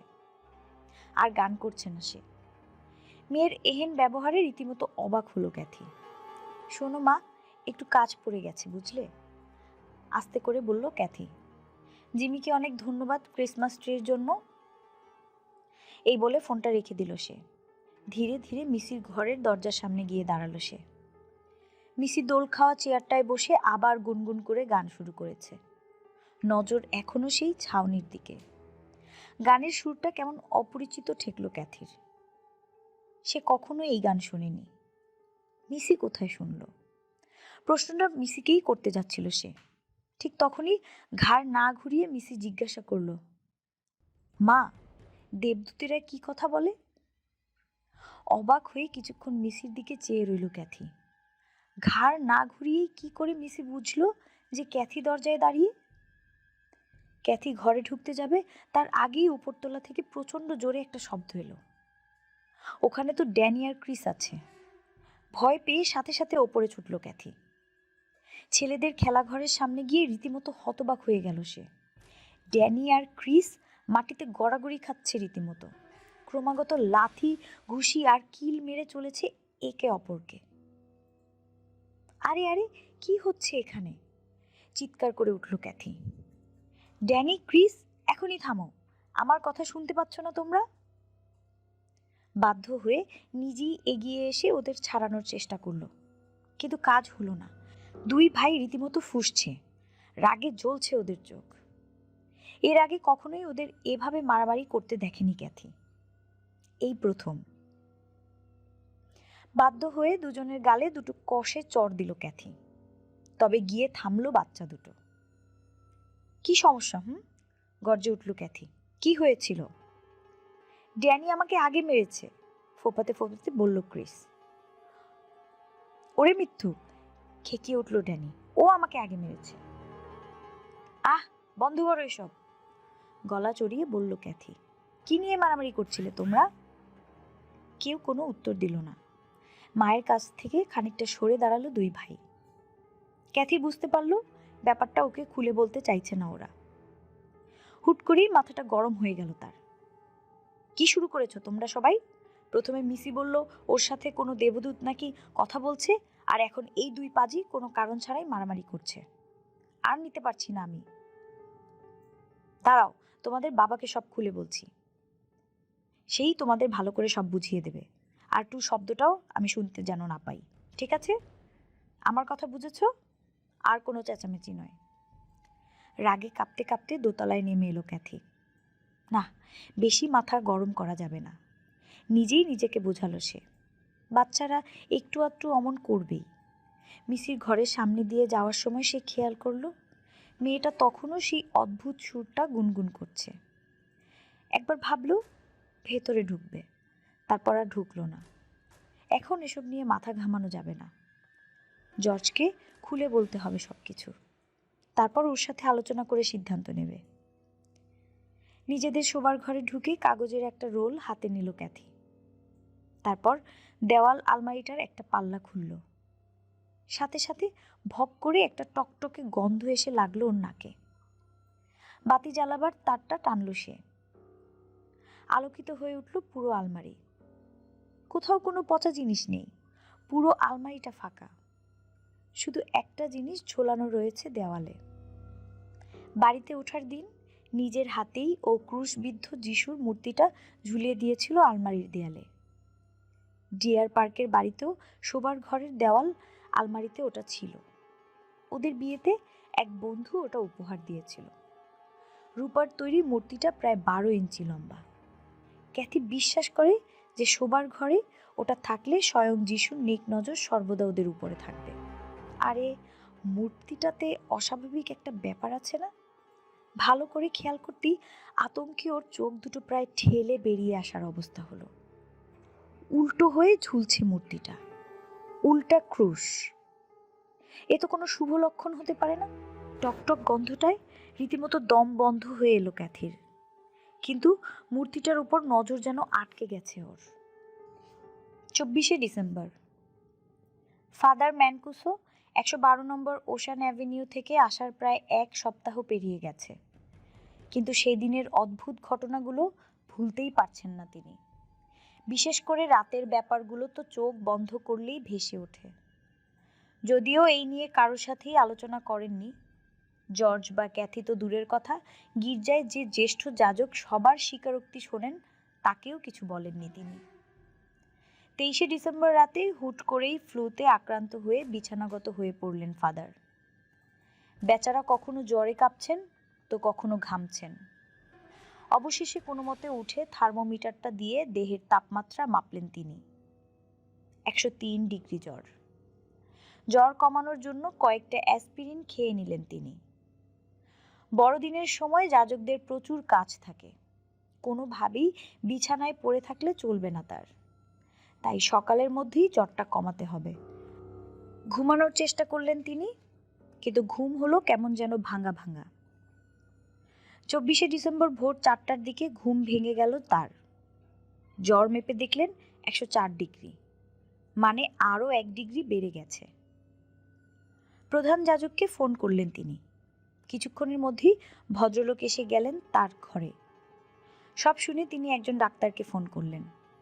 ডাক্তারের জন্য অপেক্ষা করতে করতে ফাদার ম্যানকুসোর হুট করেই লুৎসদের কথা মনে পড়ল। এই সময় ওদের কথা ভাবাটা ঠিক হচ্ছে না, কিন্তু এ কি, ফাদার অনেক চেষ্টা করেও চিন্তাটা নিজের মাথা থেকে সরাতে পারলেন না। ওশান অ্যাভিনিউর সেই বাড়িটার দোতলায় একটা বিশেষ ঘর ভেসে উঠল ওনার চোখের সামনে। মনে হচ্ছে মাথার ভেতর থেকে কে যেন কথা বলছে। ধীরে ধীরে স্পষ্ট হয়ে উঠছে ঘরটা। ওই ঘরের মেঝেতে অনেকগুলো না খোলা বাক্স পড়েছিল। জানালা দিয়ে নৌকা রাখার ছাউনিটা স্পষ্ট দেখা গেছে। জানালা দিয়ে নৌকা রাখার ছাউনিটা স্পষ্ট দেখা যায়। পরবর্তীতে ফাদার আমাদের জানিয়েছেন, এই অবস্থায় জ্বরের ঘোরে নাকি দুটো শব্দ তিনি বারবার বলেছিলেন, শয়তান আর অশুভ। তিনি এখনো জানেন না ওই দুটো শব্দ কেন তার মুখ থেকে বেরিয়ে এসেছিল। ওনার জবানিতে কথাগুলো জ্বরের ঘোরে প্রলাপ হতে পারে, কিংবা কোনো অশুভ শক্তি আসলেই ভর করেছিল আমার উপর। যাই হোক, একটা জিনিস বারবার মাথায় আসছিল, যেভাবেই হোক লুৎসদের ওই ঘর থেকে দূরে রাখতে হবে, মানা করে দিতে হবে যেন ওরা ওখানে না যায়। ওদিকে ঠিক একই সময়ে অ্যামিটেভিলেও ক্যাথি লুৎস বসে বসে দোতলার ওই ঘরটার কথা ভাবছে। মাঝে মাঝে মন খারাপ হলে একা বসে থাকে ক্যাথি। এক্ষেত্রে ওই ঘরটাই ভরসা। কেমন যেন নিস্তব্ধ ওটার পরিবেশ। এই কদিনে রান্নাঘরে বেশ কবার ধ্যানে বসেছে সে। আচ্ছা, ওই ঘরেও তো চাইলে বসা যায়, কিন্তু অতিরিক্ত জামা কাপড়ও ওখানে এনে রাখা যায়। ওদের আয়নাটাও ওখানে থাকলে কেমন হয়। এই ঘরের মেঝেতে রাখা বাক্সগুলো বড়দিনে বাড়ি সাজসজ্জার নানান সরঞ্জাম আছে। বছরের পর বছর ধরে ওগুলো জমিয়েছে ক্যাথি। বাক্সগুলো খুলে রঙিন বল আর বাতিগুলো বের করে আনতে হবে, যাতে করে ওর মা আর ভাই ক্রিসমাস ট্রিটা আনার সাথে সাথেই সাজিয়ে ফেলা যায়। সন্ধ্যাতেই ওদের চলে আসার কথা। দুপুরের খাবার শেষে ড্যানি আর ক্রিসকে বাক্সগুলো নিচতলার বসার ঘরে নিয়ে আসতে বলল ক্যাথি। জর্জের অবশ্য বড়দিনের সাজসজ্জার চেয়ে ফায়ার প্লেসে কাঠের গুঁড়ি ভর্তি বেশি আগ্রহ। খানিকক্ষণ গাইগুই করার পর সেও ওদের সাথে যোগ দিল। নানান রঙের বাতিগুলোর জট ছড়িয়ে সেগুলো ঠিক আছে নাকি তা পরীক্ষা করতে লাগলো জর্জ। আর বাক্সগুলো খুলে টিস্যু পেপারের আস্তরণ সরিয়ে একে একে রঙিন বল, কাঠের তৈরি পরী, কাচের তৈরি দেবদূত, স্যান্টা, বলন্তর্কি, বলগা হরিণ, তুষার মানব ইত্যাদি বের করে আনতে শুরু করলো ক্যাথি আর বাচ্চারা। প্রতি বছরই কাচ আর কাঠের তৈরি পুতুলগুলো কেনে ক্যাথি। এই বছরই কেনা হলো না। মেঝেতে একটা তোয়ালে বিছিয়ে দিয়েছিল ক্যাথি। তাতে যার যার প্রিয় জিনিসগুলো রাখছিল বাচ্চারা। কিছু জিনিস দেখে তো রীতিমতো স্মৃতিকাতর হয়ে পড়ল ক্যাথি। কাচের তৈরি স্যান্টাগুলো ড্যানির জন্মের বছরই ক্রিসমাসেই কেনা। তবে এই বছর বাচ্চাদের নজর অন্য একটা জিনিসের দিকে। ক্যাথির সাথে বিয়ের পর জর্জি ওটা নিয়ে এসেছিল। ওদের পারিবারিক জিনিস আর কি। প্রায় 6 ইঞ্চি লম্বা একটা দণ্ড, তাতে ঝুলছে রূপার তৈরি কিছু তারা আর অর্ধচন্দ্র। সেগুলোর গায়ে আবার সোনার কারুকাজ। ওটাকে ক্রিসমাস ট্রির একদম ওপরে লাগানো যাবে। জিনিসটা প্রায় 100 বছর আগে জার্মানিতে বানানো হয়েছিল। জর্জকে ওটা দিয়েছিল ওর দাদি। উনি আবার ওটা পেয়েছিলেন ওনার দাদির কাছ থেকে। রেক্টরিতে একজন ডাক্তার এলেন ফাদার ম্যানকুসোকে দেখতে। ফাদারকে পরীক্ষা করে তিনি রায় দিলেন, ভয়ের কিছু নেই, ফাদারের ফ্লুই হয়েছে। ফ্লুটা তেমন মারাত্মক নয়, তবে আরও একদিন পুরোপুরি বিশ্রাম নিতে হবে ওনাকে। কোনোভাবেই বিছানা থেকে ওঠা যাবে না। অন্তত 24 ঘন্টা বিশ্রাম না নিলে জ্বর ভয়াবহ আকার ধারণ করতে পারে। ওদিকে বেজায় অখুশি হলেন ফাদার। বড়দিনের এই কাজের চাপে একজন ফাদারের শুয়ে থাকা কি মানায়? কত কাজ পড়ে রয়েছে। কিছু কিছু কাজ অবশ্য 1 সপ্তাহ পিছিয়ে দেওয়া যায়, তবে বড়দিনের দিন ওনার কাছে কিছু লোকের আসার কথা। এরা নানান ব্যাপারে ফাদারের পরামর্শ নেয়। অনেক দূর থেকে আসে লোকগুলো। ওদেরকে কি করে ফিরিয়ে দেবেন তিনি? ব্যাপারগুলো তিনি খুলে বললেন ডাক্তারকে। কিন্তু ডাক্তার জানালেন কোনোভাবেই ওনার বিছানা থেকে ওঠা উচিত না। তাছাড়া বিকালের পর জ্বর বেড়ে যেতে পারে। প্রধান যাজক তো সায় দিয়ে বলেই বসলেন, দেখো ফ্র্যাঙ্ক, এই দুর্বল শরীরে জেদ করো না তো। ভালো মন্দ একটা কিছু হয়ে গেলে তখন? তোমাকে যেন আমি কোনোভাবেই রেক্টরির বাইরে যেতে না দেখি। রেক্টরির বাইরে কি বলছি, তুমি তোমার অ্যাপার্টমেন্টের বাইরেই বেরোবে না। কি আর করা, তাদের কথা মেনে নিতে বাধ্য হলেন ফাদার ম্যানকুসো। তবে একটা জরুরি কাজ ঘরে বসেও করা যায়, আর সেটা হলো জর্জ লুৎজকে টেলিফোন। অ্যামিটিভিলের ওই বাড়ির দোতলার ঘরটাতে কিছু একটা তো আছেই, খারাপ কিছু। একটা ব্যবস্থা তো করতেই হবে। অবশেষে বিকাল 5টায় তিনি ফোন করলেন জর্জকে। হ্যালো, ফোন ধরলেন ড্যানি। শোনো, তোমার বাবাকে দাও, আমি ফাদার ম্যানকুসো। বাবাকে ডাকতে বসার ঘরে ছুটল ড্যানি। সেখানে ক্যাথিও ছিল। ফাদার ফোন করছেন শুনে সে বেশ অবাকই হলো। তবে জর্জকে দেখে মনে হলো না ও একটু আশ্চর্য হয়েছে। সারাটা দিন ফায়ারপ্লেসের সামনে বসে বসে সে কেন যেন ফাদার ম্যানকুসোর কথাই ভেবেছে। নিজেই কয়েকবার ফাদারকে ফোন করার কথা ভেবেছিল, কিন্তু ফোন করে বলবেটা কি? বড়দিনের দাওয়াত দেবে? বড়দিনে ফাদার গির্জা থেকে বেরোবার সময় পাবেন? এসব ভাবতে ভাবতেই আর ফোন দেওয়া হয়নি। ফোনটা ধরল জর্জ। ফাদারের জ্বরের কথা শুনে মনটা বেশ খারাপই হলো তার। এই উৎসবের মধ্যে লোকটা অসুস্থ, কি কপাল। ফাদার, আমরা তবে আপনাকে দেখতে আসি, বলে উঠল সে। না না, তোমাদের আসার দরকার নেই। এখানে আমরা সবাই যাজক, তোমরা এসে কি করবে? তা কেমন কাটছে বড়দিন? ভালোই তো মনে হচ্ছে। নতুন বাড়িতে প্রথম বড়দিন, সবকিছু সাজিয়ে নিচ্ছি।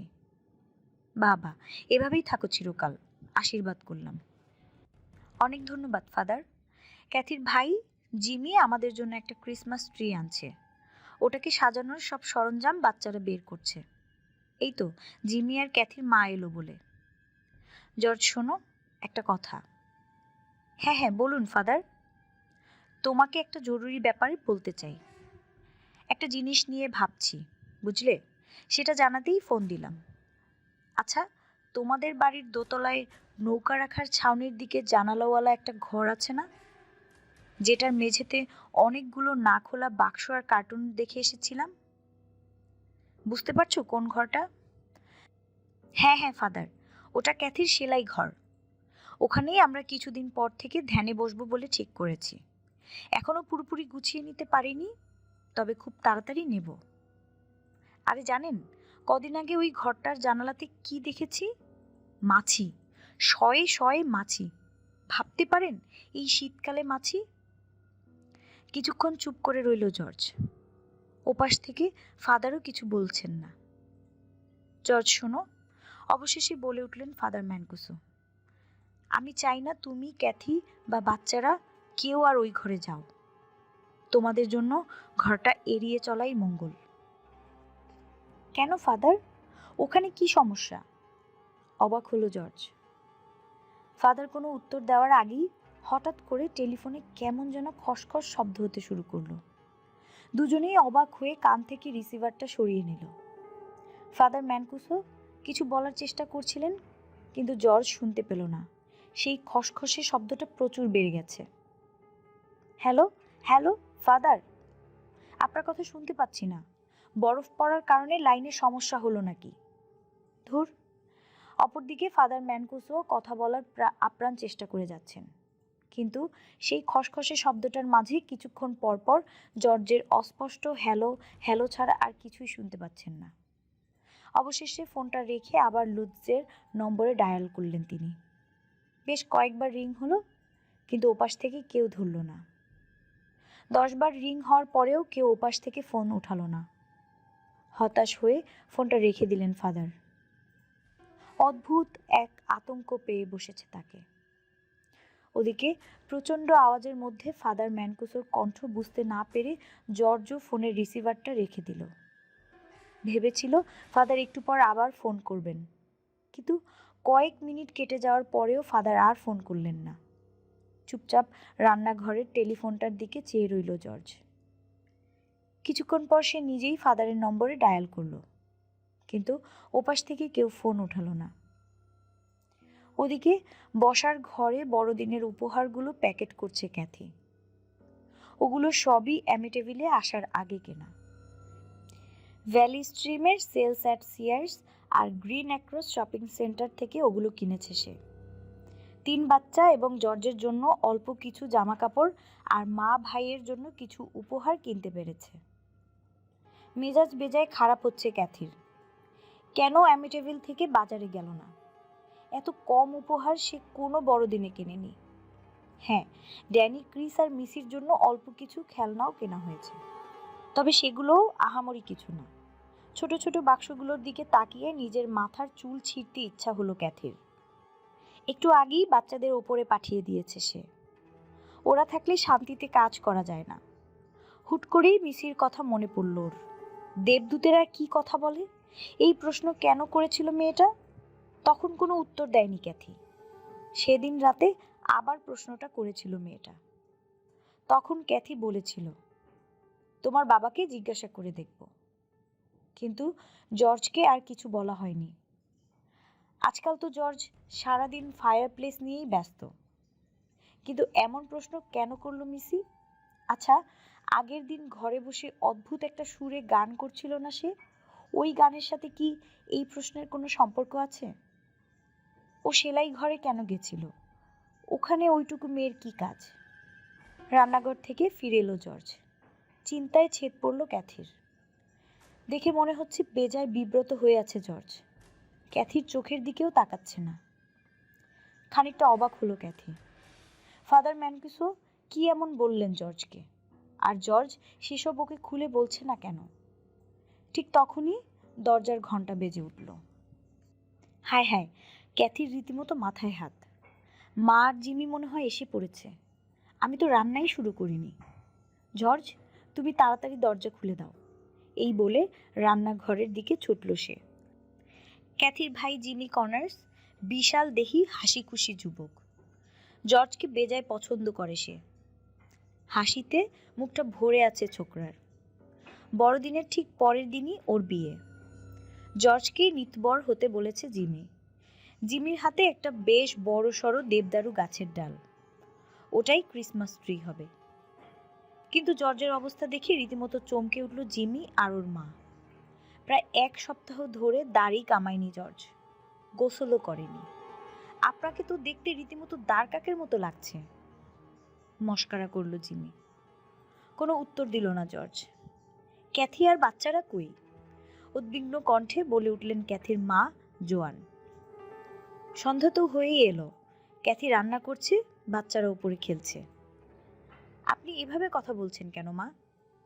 না, এমনি, আমার কেন যেন মনে হলো কিছু একটা ঠিক নেই, বলে বাড়িতে ঢুকে পড়লেন জোয়ান। আমাদের নতুন বাড়িতে স্বাগতম মা। ওই যে ওদিকে রান্নাঘর, ওখানে ক্যাথি আছে, বলে রান্নাঘরের রাস্তাটা দেখিয়ে দিল জর্জ। তারপর সে আর জিমি মিলে গাছের ডালটাকে বসার ঘরের মাঝখানে রাখলো।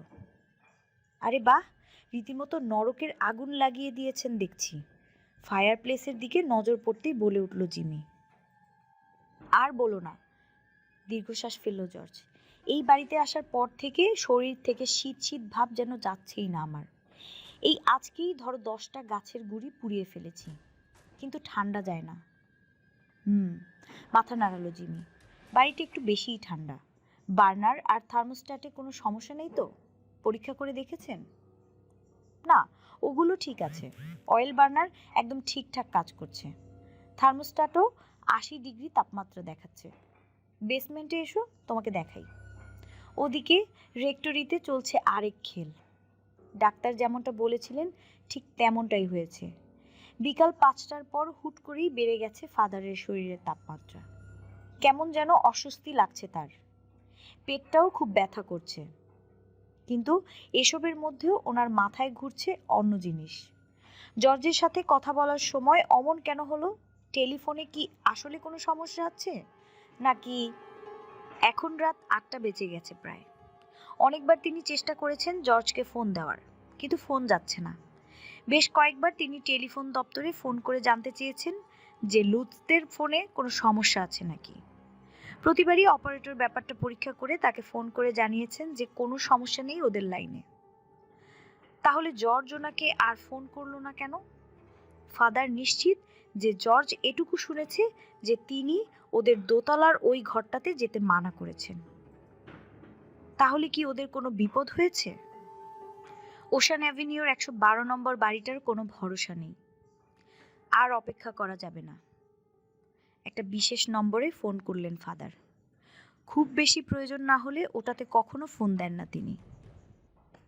লুৎসদের বাড়িতে ক্রিসমাস ট্রিটা বসানো হয়ে গেছে।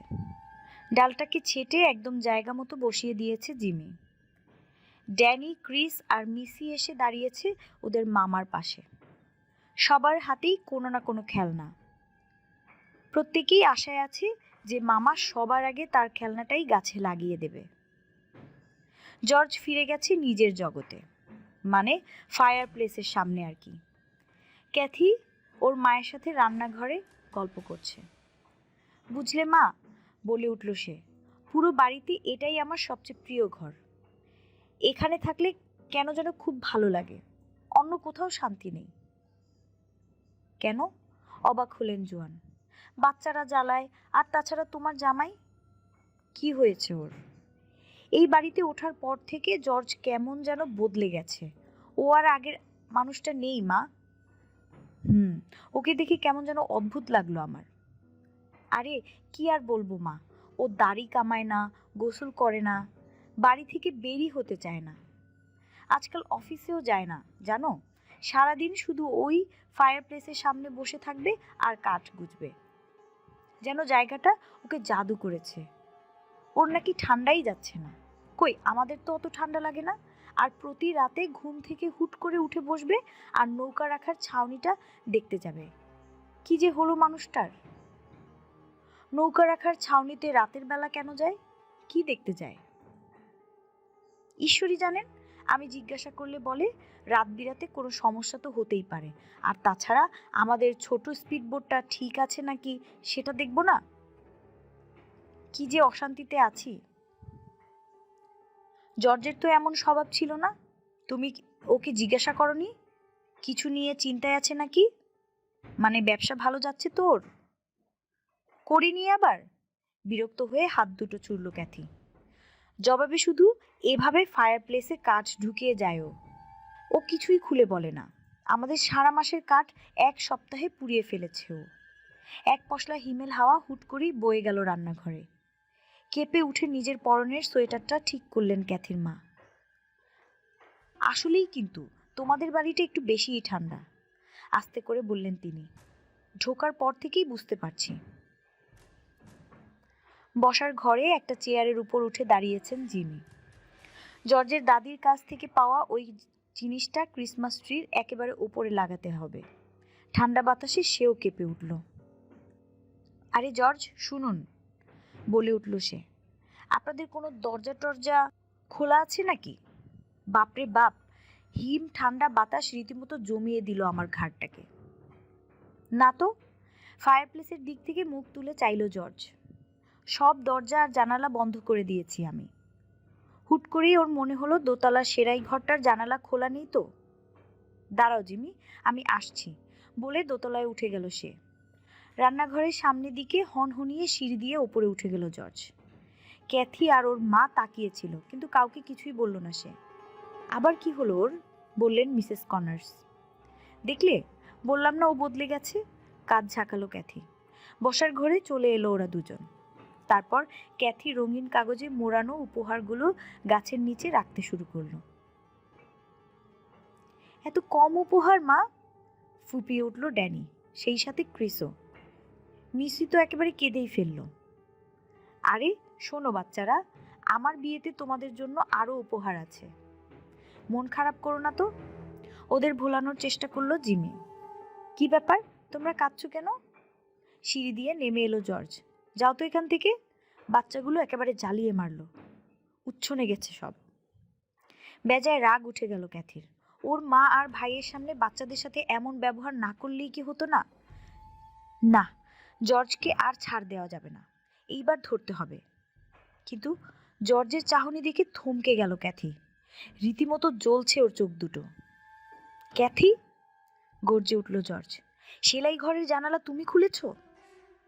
আমি আমি তো সারাদিন ওই ঘরে যাইনি। অবাক হলো ক্যাথি। গাছের নিচে দাঁড়িয়ে থাকা 3 বাচ্চার দিকে ঘুরল জর্জ। বাক্সগুলো নামানোর সময় তোমরা খুলেছিলে, তাই না? অনেক দুষ্ট হয়েছে। না বাবা, আমরা খুলিনি। একসাথে মাথা নাড়ালো 3 জন। ক্যাথির দিকে স্থির দৃষ্টিতে চেয়ে রইল জর্জ।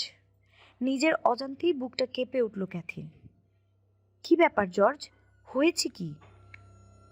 ওই ঘরে জানালাটা খোলা, মাছিগুলো ফিরে এসেছে। ঠাস করে খুব জোরে একটা শব্দ এলো বাইরে থেকে। রীতিমতো চমকে উঠল ওরা সবাই। তারপরে দরজা নক করার মতো আরেকটা শব্দ। হ্যারি খুব জোরে ডেকে উঠল। নৌকা রাখার ছাউনির দরজাটা খুলে গেছে আবারও। জিমির দিকে ঘুরল জর্জ। জিমি, তুমি ওদের সাথে এখানেই থাকো, কাউকে বাইরে যেতে দিও না, আমি আসছি। এই বলে চেয়ার থেকে নিজের জ্যাকেটটা নিয়ে রান্নাঘরের রাস্তা দিয়ে বাইরে ছুটল জর্জ। ও চলে যাওয়ার পরেই কান্নায় ভেঙে পড়ল ক্যাথি। এসব কি হচ্ছে ক্যাথি? গলা চড়িয়ে বললেন মিসেস কর্নার্স।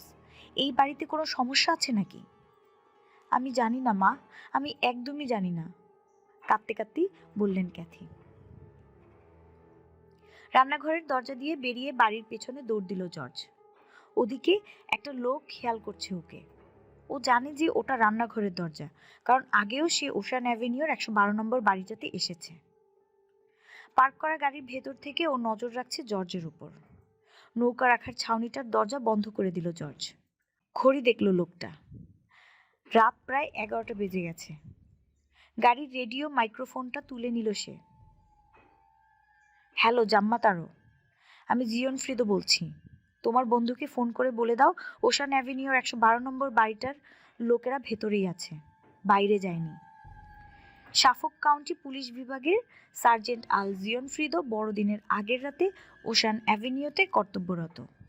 ডিফিউ পরিবার সেই ভয়াবহ গণহত্যার শিকার হওয়ার রাতেও এখানেই তার ডিউটি ছিল। 25শে ডিসেম্বর। এই নিয়ে পরপর 7 রাত জর্জের ঘুম ঠিক রাত 3:15টার দিকে ভেঙে গেল। বিছানায় উঠে বসল সে। শীতের রাতে চাঁদের রূপালি আলোয় রীতিমতো ভেসে যাচ্ছিল ঘরটা। ক্যাথিকে স্পষ্ট দেখতে পেল সে। উপুর হয়ে ঘুমোচ্ছে মেয়েটা। ওর চুলে বিলি কেটে দেওয়ার জন্য হাত বাড়ালো জর্জ। তখনই উঠে বসল ক্যাথি। দু চোখ ভরা ভয় নিয়ে এদিক ওদিক তাকাতে লাগলো সে। কি হলো ক্যাথি? আস্তে করে বলল জর্জ। ওনাকে মাথায় গুলি করা হয়েছিল, চেঁচিয়ে উঠল ক্যাথি। ভদ্রমহিলাকে মাথায় গুলি করে হত্যা করেছিল। আমি পরিষ্কার শুনেছি সেই গুলির শব্দ। মাথার খুলি ভেদ করে ঢুকে গেছে গুলি। অবাক হয়ে গেল জর্জ। কার কথা বলছে ক্যাথি? কিন্তু ক্যাথি ঠিকই বলেছিল। সেই সময়ে সেখানে ডিটেকটিভ সার্জেন্ট জিয়ন ফ্রিদো থাকলে ব্যাপারটা বুঝতে পারত। ডিফিও পরিবারের হত্যাকাণ্ডের দিন প্রাথমিক তদন্তের পর সে নিজ হাতে রিপোর্টে লিখেছিল, বাড়ির গিন্নি লুইস ডিফিও মানে নিজের মাকে উপুর হয়ে শুয়ে থাকা অবস্থায় মাথায় গুলি করে হত্যা করে রোনাল্ড ডিফিও। কিন্তু সবাইকে একইভাবে শো অবস্থায় পিঠে গুলি করা হয়েছে। এমনকি মহিলার স্বামী, যিনি তার পাশেই শুয়েছিলেন, তার ক্ষেত্রেও ব্যাপারটা অমনি। খবরটা শুধুমাত্র সাফক পুলিশ বিভাগ জানে। সংবাদ মাধ্যমের কাছে কখনো এটি বলা হয়নি। বাইরে কেউ এটা নিয়ে কথাও বলেনি। এমনকি রনি ওরফে রোনাল্ড ডিফিওর বিচারের সময়ও ব্যাপারটা গোপন রাখা হয়। তাহলে ক্যাথি কি করে জানলো যে সেদিন রাতে লুইস ডিফিওর মাথায় গুলি করা হয়েছিল? সে এটাও জানে যে সেই রাতে মহিলা আর তার স্বামী ওই ঘরটাতেই শুয়েছিলেন যেখানে সে আর জর্জ ঘুমায়। রীতিমতো কাঁপছিল সে। শক্ত হাতে বউকে জড়িয়ে ধরল জর্জ। কিছু হয়নি সোনা, তুমি ঘুমাও। খানিক পরেই শান্ত হয়ে গেল ক্যাথি। তারপর ঘুমিয়ে পড়ল। তখনই জর্জের আবার মনে হলো নৌকা রাখার ছাউনিটার দেখে আসার কথা। আস্তে করে ঘর থেকে বেরিয়ে পড়ল সে। হ্যারির ঘরটার খুব কাছাকাছি আসতেই জেগে উঠল কুকুরটা। তড়াক করে লাফিয়ে উঠে হাঁকডাক শুরু করলো সে। হ্যারি, সব ঠিক আছে, তুমি ঘুমাও। ওর মাথায় হাত বুলিয়ে দিল জর্জ। বসে পড়ল হ্যারি, কিন্তু জর্জের দিক থেকে চোখ সরালো না। ধীরে ধীরে ছাউনির সামনে গিয়ে দাঁড়ালো জর্জ। না, আজ সব ঠিকই আছে। দরজা বন্ধ, তালাটাও মারা। আবার হ্যারির কাছে এসে ওকে আদর করল জর্জ। সব ঠিক আছে হ্যারি, তুমি ঘুমাও। তারপর রান্নাঘরের দরজার দিকে হাঁটা দিল সে। হাঁটতে হাঁটতে সুইমিং পুলের পাশে এসে গেল সে। চাঁদের আলোয় বেজায় সুন্দর দেখাচ্ছে জায়গাটাকে। গরমকালে ভালোই মজা করা যাবে এখানে বাচ্চাদের নিয়ে। চারটা যেন হয়েছে একটা বিরাট টর্চ লাইট। আশেপাশের বাড়িগুলো স্পষ্ট দেখা যাচ্ছে। মনে মনে হাসল জর্জ। নিজের অজান্তেই ওপরে তাকালো সে, আর সাথে সাথে হৃদস্পন্দন যেন থেমে গেল ওর। নিজের ঘরের জানালায় দাঁড়িয়ে ওকে খেয়াল করছে মিসি। এক দৃষ্টিতে চেয়ে আছে মেয়েটা। হে ঈশ্বর, ফিসফিসিয়ে উঠল জর্জ। চাঁদের আলোয় জর্জ স্পষ্ট দেখতে পেল যে মিসির ঠিক পিছনেই একটা শুয়োরের মাথা, লাল টকটকে দুটো চোখে সেও জর্জকে দেখছে। মিসি, চিৎকার করতে চাইল জর্জ, কিন্তু প্রচণ্ড ভয়ে ঠিকমতো আওয়াজও বের হলো না ওর গলা দিয়ে। দৌড়ে বাড়িতে ঢুকে পড়ল সে। তারপর কোনোভাবে সিঁড়ি বেয়ে পৌঁছলো মিসির শোবার ঘরে। কিন্তু লাইট জ্বালিয়ে দেখে মিসি উপুর হয়ে শুয়ে আছে বিছানায়। গভীর ঘুমে মগ্ন মেয়েটা। কাছে গিয়ে একটু ঝুঁকে ফিসফিসিয়ে জর্জ বলল, মিসি। কোনো সাড়া নেই। আসলেই ঘুমিয়ে আছে ও। পিছন থেকে একটা মৃদু ক্যাচক্যাচ শব্দ হলো। ঘুরে তাকালো জর্জ। ওদিককার জানালাটা দিয়েই একটু আগে বাইরে চেয়েছিল মিসি।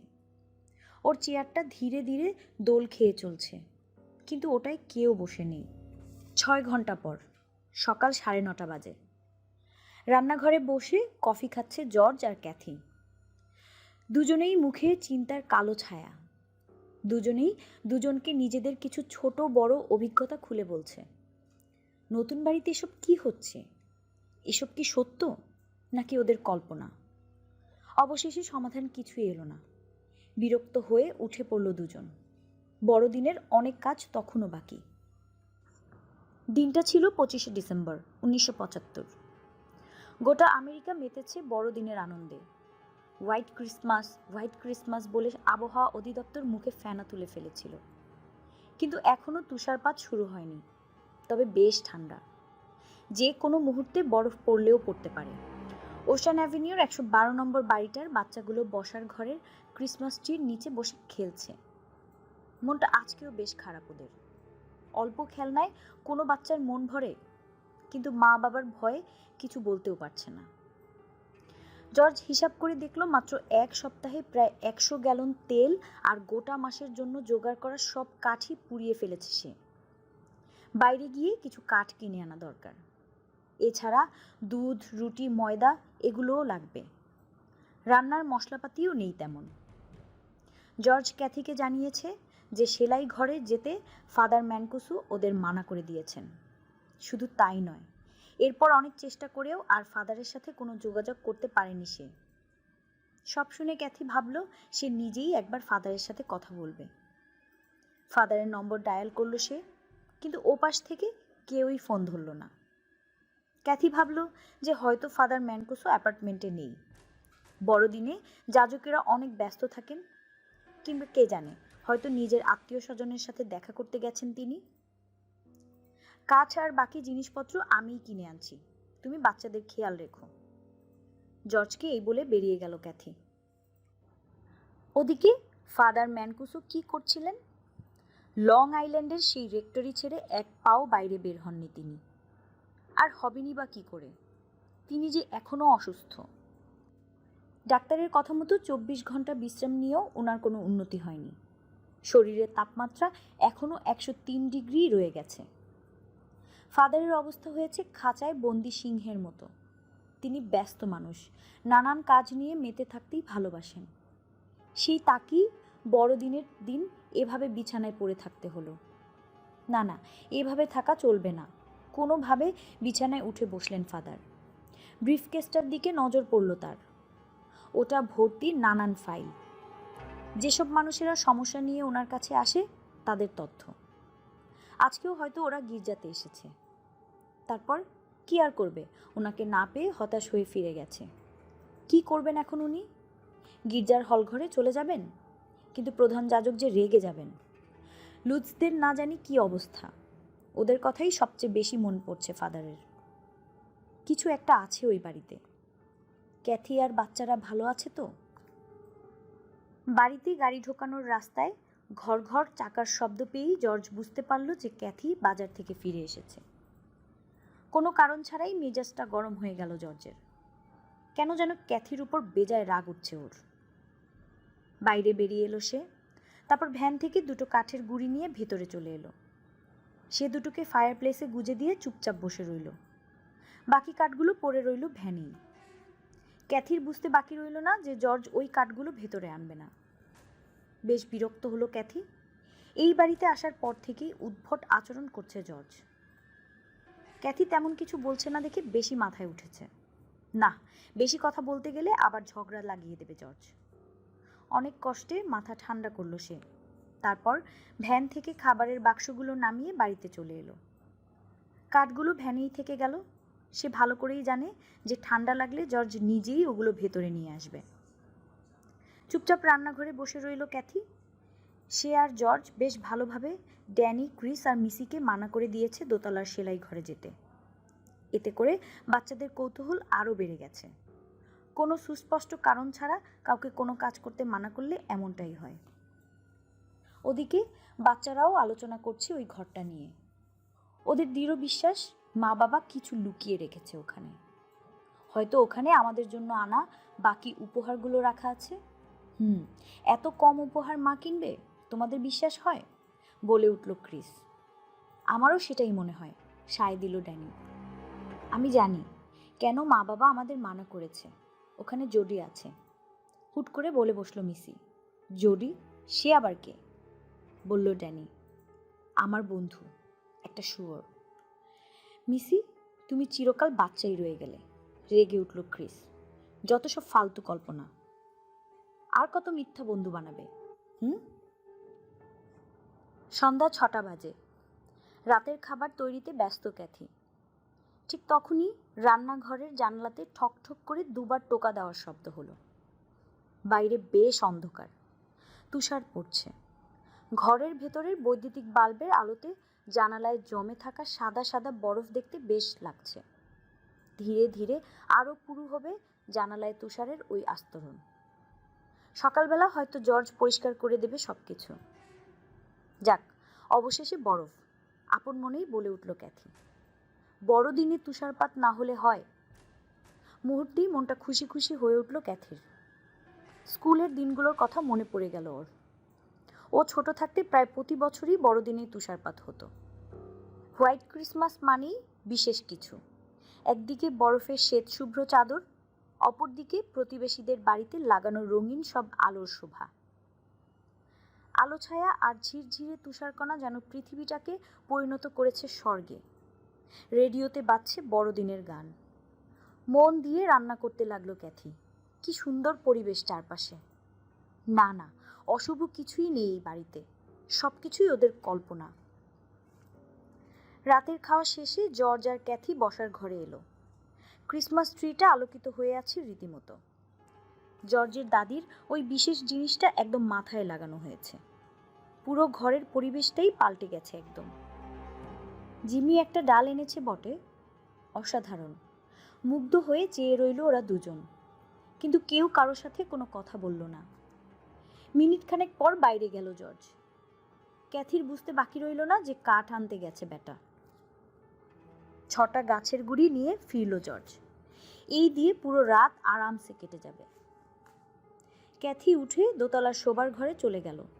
বাচ্চাদের কিছু কাপড় নিয়ে কাজ করতে হবে। ছেলেদের কয়েকটা পায়জামা সেলাই করলো সে। ছেঁড়া জায়গাগুলো তালি মেরে দিল। মিসির কয়েকটা পায়জামার ঝুল বাড়িয়ে দিল। মেয়েটা বেশ লম্বা হচ্ছে। আজকাল জুতা পরলে ওর ছোট পায়জামাগুলো বেশ দৃষ্টিকটু লাগে। ওদের জন্য নতুন জামা কাপড় কিনে আনা পর্যন্ত ওগুলো দিয়েই চালাতে হবে। সাধারণত এসব কাজ সেলাই ঘরেই করে, কিন্তু ফাদার। রাত 9টার দিকে মিসিকে আনার জন্য ঘর থেকে বের হলো ক্যাথি। এই সময়ে 3 তলার খেলাঘরেই থাকে মেয়েটা, কিন্তু সিঁড়িতে উঠতেই সে মিসির শোবার ঘর থেকে ওর গলার আওয়াজ পেল। তাড়াতাড়ি আবার নেমে এলো সে। মিসি কার সাথে যেন কথা বলছে, বেশ জোরে। ওর ঘরে এই সময় কে আছে? ড্যানি বা ক্রিস হয়তো। কিন্তু কাছাকাছি যেতেই ক্যাথি শুনল যে মিসি বলছে, তুষার খুব সুন্দর, তাই না জডি? তাড়াতাড়ি ওর ঘরে ঢুকলো ক্যাথি। চেয়ারে বসে দোল খেতে খেতে বাইরের তুষারপাত দেখছে ওর মেয়ে। অবাক হয়ে পুরো ঘরটা দেখলো ক্যাথি। মিসি ছাড়া আর কেউ নেই ওখানে। কার সাথে কথা বলছিলে তুমি মিসি? সেদিনের সেই দেবদূতের সাথে নাকি? বলে উঠল ক্যাথি। ঘুরে তাকালো মিসি। তারপর ওর নজর চলে গেল ঘরের একটা কোণার দিকে। না মা, জডির সাথে কথা বলছিলাম। মিসির দৃষ্টি অনুসরণ করে তাকালো ক্যাথি। ওই কোণে শুধু ওর কয়েকটা খেলনা পড়ে আছে। জডি, এটা কি তোমার নতুন কোনো পুতুলের নাম? না না, জডি একটা শুয়োর। ও আমার বন্ধু। আমি ছাড়া আর কেউ ওকে দেখতে পায় না। এই বয়সের বাচ্চারা মাঝে মাঝে অদ্ভুত সব মানুষ আর জীবজন্তুদের কল্পনা করে, তাদের সাথে বন্ধুত্ব পাতায়, গল্পও করে। মিসিরও এই অভ্যাস আছে। ডিয়ার পার্কে থাকার সময়ও ও নিজের খেলনাগুলোর সাথে কথা বলতো। ক্যাথি ধরে নিল এটাও তেমনই কোনো ব্যাপার। সে তো আর জানতো না যে জর্জ আগের রাতে মিসির জানালায় কি দেখেছে। আলোচনার সময় ওই ঘটনাটা কেন যেন এড়িয়ে গেছিল জর্জ। ড্যানি আর ক্রিসকে ঘুম পাড়ানোর জন্য 3 তলায় উঠল ক্যাথি। সেখানে তার জন্য অপেক্ষা করছিল আরেক বিস্ময়। ছেলে দুটো ইতিমধ্যেই শোবার ঘরে চলে গেছে। পায়জামা বদলাচ্ছে ওরা। যেখানে অন্যদিন রাত 10টার আগে ওরা ঘুমাতেই চায় না, মাঝে মাঝে তো আরও দেরি করে, ক্যাথি জোর করে ঘুম পাড়ায়, সেখানে আজ 9:30টার মধ্যে শোবার ঘরে। ক্যাথি না আসতেই হলো কি আজ ছেলে দুটোর? কি হলো আজ তোমাদের দুজনের? অবাক হয়ে বলল ক্যাথি। আমি না বলতেই শোবার ঘরে চলে এলে? পায়জামা পরতে পরতে ড্যানি উত্তর দিল, এই ঘরটা বেশি গরম মা, ওখানে অনেক ঠান্ডা। ভালো লাগছে না ঠান্ডার মধ্যে খেলতে। ঠান্ডা? তাহলে নিশ্চয়ই তোমরা আবার জানালা খুলেছ। তোমাদের নিয়ে পারি না। এই বলে ঘরটার দিকে ছুটল ক্যাথি। কিন্তু না, সব কটা জানালা বন্ধ। তারপরেও ঘরটা একেবারে বরফের মতো ঠান্ডা। আর তাছাড়া কোনো জানালা খোলা থাকলে পুরো 3 তলাটাই ঠান্ডা হয়ে যাওয়ার কথা, যেখানে বারান্দা আর ড্যানিদের শোবার ঘর তো বেশ গরমই আছে। রেডিয়েটরটা পরীক্ষা করলো সে, ওটাও বেশ গরম আছে। তাড়াতাড়ি নিচে নেমে জর্জকে ব্যাপারটা জানালো ক্যাথি। কিন্তু ঠান্ডার মধ্যে ফায়ার প্লেসের সামনে থেকে জর্জ হটতে চাইলে তো? সকালে গিয়ে দেখবো ব্যাপারটা, এখন তো ওখানে কেউ ঘুমোচ্ছে না। তাহলে আর কি দরকার দেখার, মাথা নিচু করে বলল সে। অবশেষে রাত 12টার দিকে জর্জ আর ক্যাথি ঘুমাতে গেল। 11টার একটু পরেই অ্যামিটাভিলে তুষারপাত বন্ধ হয়ে গেছিল। 15 মাইল দূরের লং আইল্যান্ড সেক্রেড হার্ট রেক্টরির আশেপাশের এলাকারও একই অবস্থা। জানালার পাশ থেকে সরে দাঁড়ালেন ফাদার ম্যানকুসো। মাথায় অসম্ভব যন্ত্রণা হচ্ছে তার। পেটের অবস্থাও খুব একটা ভালো না, একটু পরপরই কামড়ে উঠছে। প্রচণ্ড ঘামতে লাগলেন তিনি। মনে হচ্ছিল দম বন্ধ হয়ে আসছে। পরনের আলখাল্লাটা খুলে টেবিলে রেখে দিলেন। সাথে সাথে আবার কাঁপুনি শুরু হলো। বিছানায় উঠে পড়লেন তিনি। কম্বলটা গায়ে না দিলে আর হচ্ছে না। এ কি, কম্বলের ভেতরেও কনকনে ঠান্ডা। তারপরেও কয়েক মিনিট চুপচাপ রইলেন ফাদার। মুখটা ঢেকে নিলেন কম্বল দিয়ে। অন্ধকার। ভেবেছিলেন হয়তো জ্বরের কারণে ঠান্ডা লাগছে। কম্বলের ভেতরের অন্ধকার অনেকটা সয়ে এলো চোখে। খেয়াল করলেন ওনার প্রতিটি নিঃশ্বাস যেন ধোয়া হয়ে জমে যাচ্ছে। তার মানে আসলেই কম্বলের নিচে অনেক ঠান্ডা। জ্বরের কারণে এমনটা হচ্ছে না। হচ্ছেটা কি এসব? আপন মনেই বলে উঠলেন তিনি। হাত বাড়িয়ে বিছানার পাশে রেডিয়েটরটা ছুঁয়ে দেখলেন তিনি। ওটা চলছে না, একেবারে ঠান্ডা হয়ে আছে। অসুস্থ ফাদার ম্যানকুসো আবার ঘামতে শুরু করলেন, কিন্তু এবার আর বাইরে এলেন না তিনি। কম্বলের ভেতর আরও বেশি করে ঢুকে গেলেন। রীতিমতো কুণ্ডলি পাকিয়ে শুয়ে চোখ বন্ধ করে ঈশ্বরের কাছে প্রার্থনা করতে শুরু করলেন। 26শে ডিসেম্বর ঠিক 3:15টার দিকে আবার ঘুম ভেঙে গেল জর্জের। পায়জামাটা বদলে জ্যাকেট পরে বাইরে বের হলো সে। গভীর অন্ধকার আর হিম ঠান্ডা, এর মধ্যে কেন বারবার বের হয় সে? প্রতিদিন রাতে কি খুঁজতে আমি এই ছাউনির কাছে আসি? কি আছে এখানে? আপন মনেই বলে উঠল সে। এসব ভাবতে ভাবতেই হ্যারির ঘরের কাছে কিছু আলগা তারের সাথে হোঁচট খেয়ে পড়েই যাচ্ছিল জর্জ। অনেক কষ্টে নিজেকে সামলালো সে। তবে মোটামুটি জোরেই একটা আওয়াজ হলো। জর্জ অবাক হয়ে খেয়াল করলো এত কিছুর পরেও হ্যারির ঘুম ভাঙল না। ডিয়ার পার্কে থাকার সময়ও বাড়ির বাইরের একটা ঘরেই থাকতো হ্যারি। সব আবহাওয়াতেই বাইরে থাকতে অভ্যস্ত কুকুরটা। সাধারণত রাত 2-3টে পর্যন্ত টানা জেগে থাকতো সে, তারপর ঘুমোতো। আশেপাশে টু শব্দটা হলেও খেকিয়ে উঠত। কিন্তু ওশান অ্যাভিনিউর 112 নম্বর বাড়িটাতে আসার পর থেকে কেন যেন তাড়াতাড়ি ঘুমিয়ে যায় কুকুরটা। সন্ধ্যার পর থেকেই কেমন যেন ঝিমিয়ে পড়ে, ডাকলেও উত্তর দিতে চায় না। জর্জ যখন নৌকা রাখার ছাউনিটা দেখতে আসে, বেশিরভাগ সময়ই হ্যারি উঠে না। একবার তো ডাক দিয়ে ওর ঘুম ভাঙিয়েছিল জর্জ। বড়দিনের পরের সকালের কথা এখনও স্পষ্ট মনে আছে জর্জের। ওটা ছিল জিমির বিয়ের দিন। মারাত্মক ডায়রিয়াতে আক্রান্ত হয়েছিল সেদিন সে।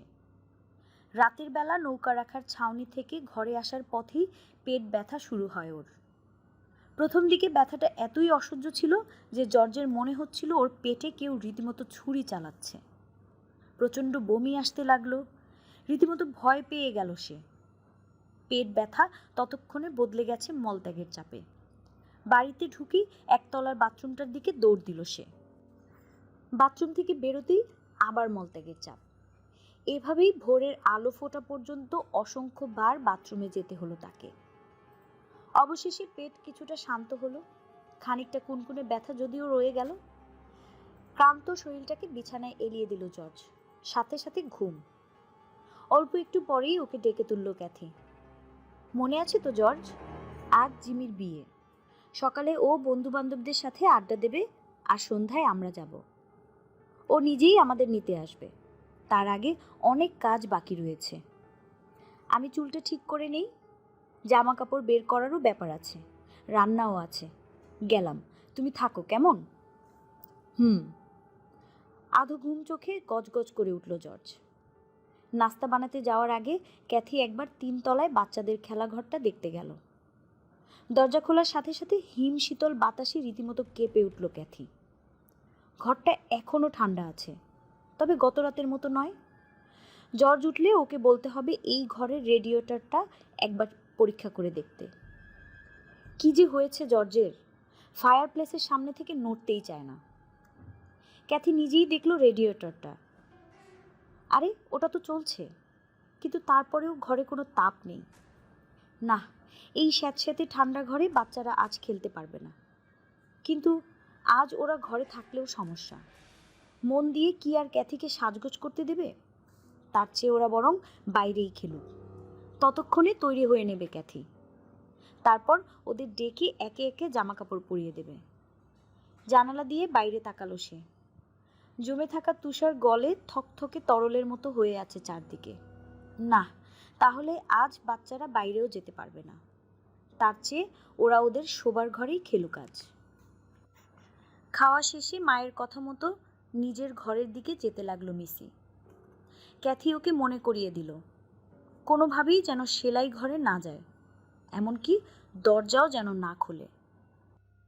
ঠিক আছে মা, হাসলো মিসি। যদি আজকে আমার ঘরেই খেলতে চাইছে।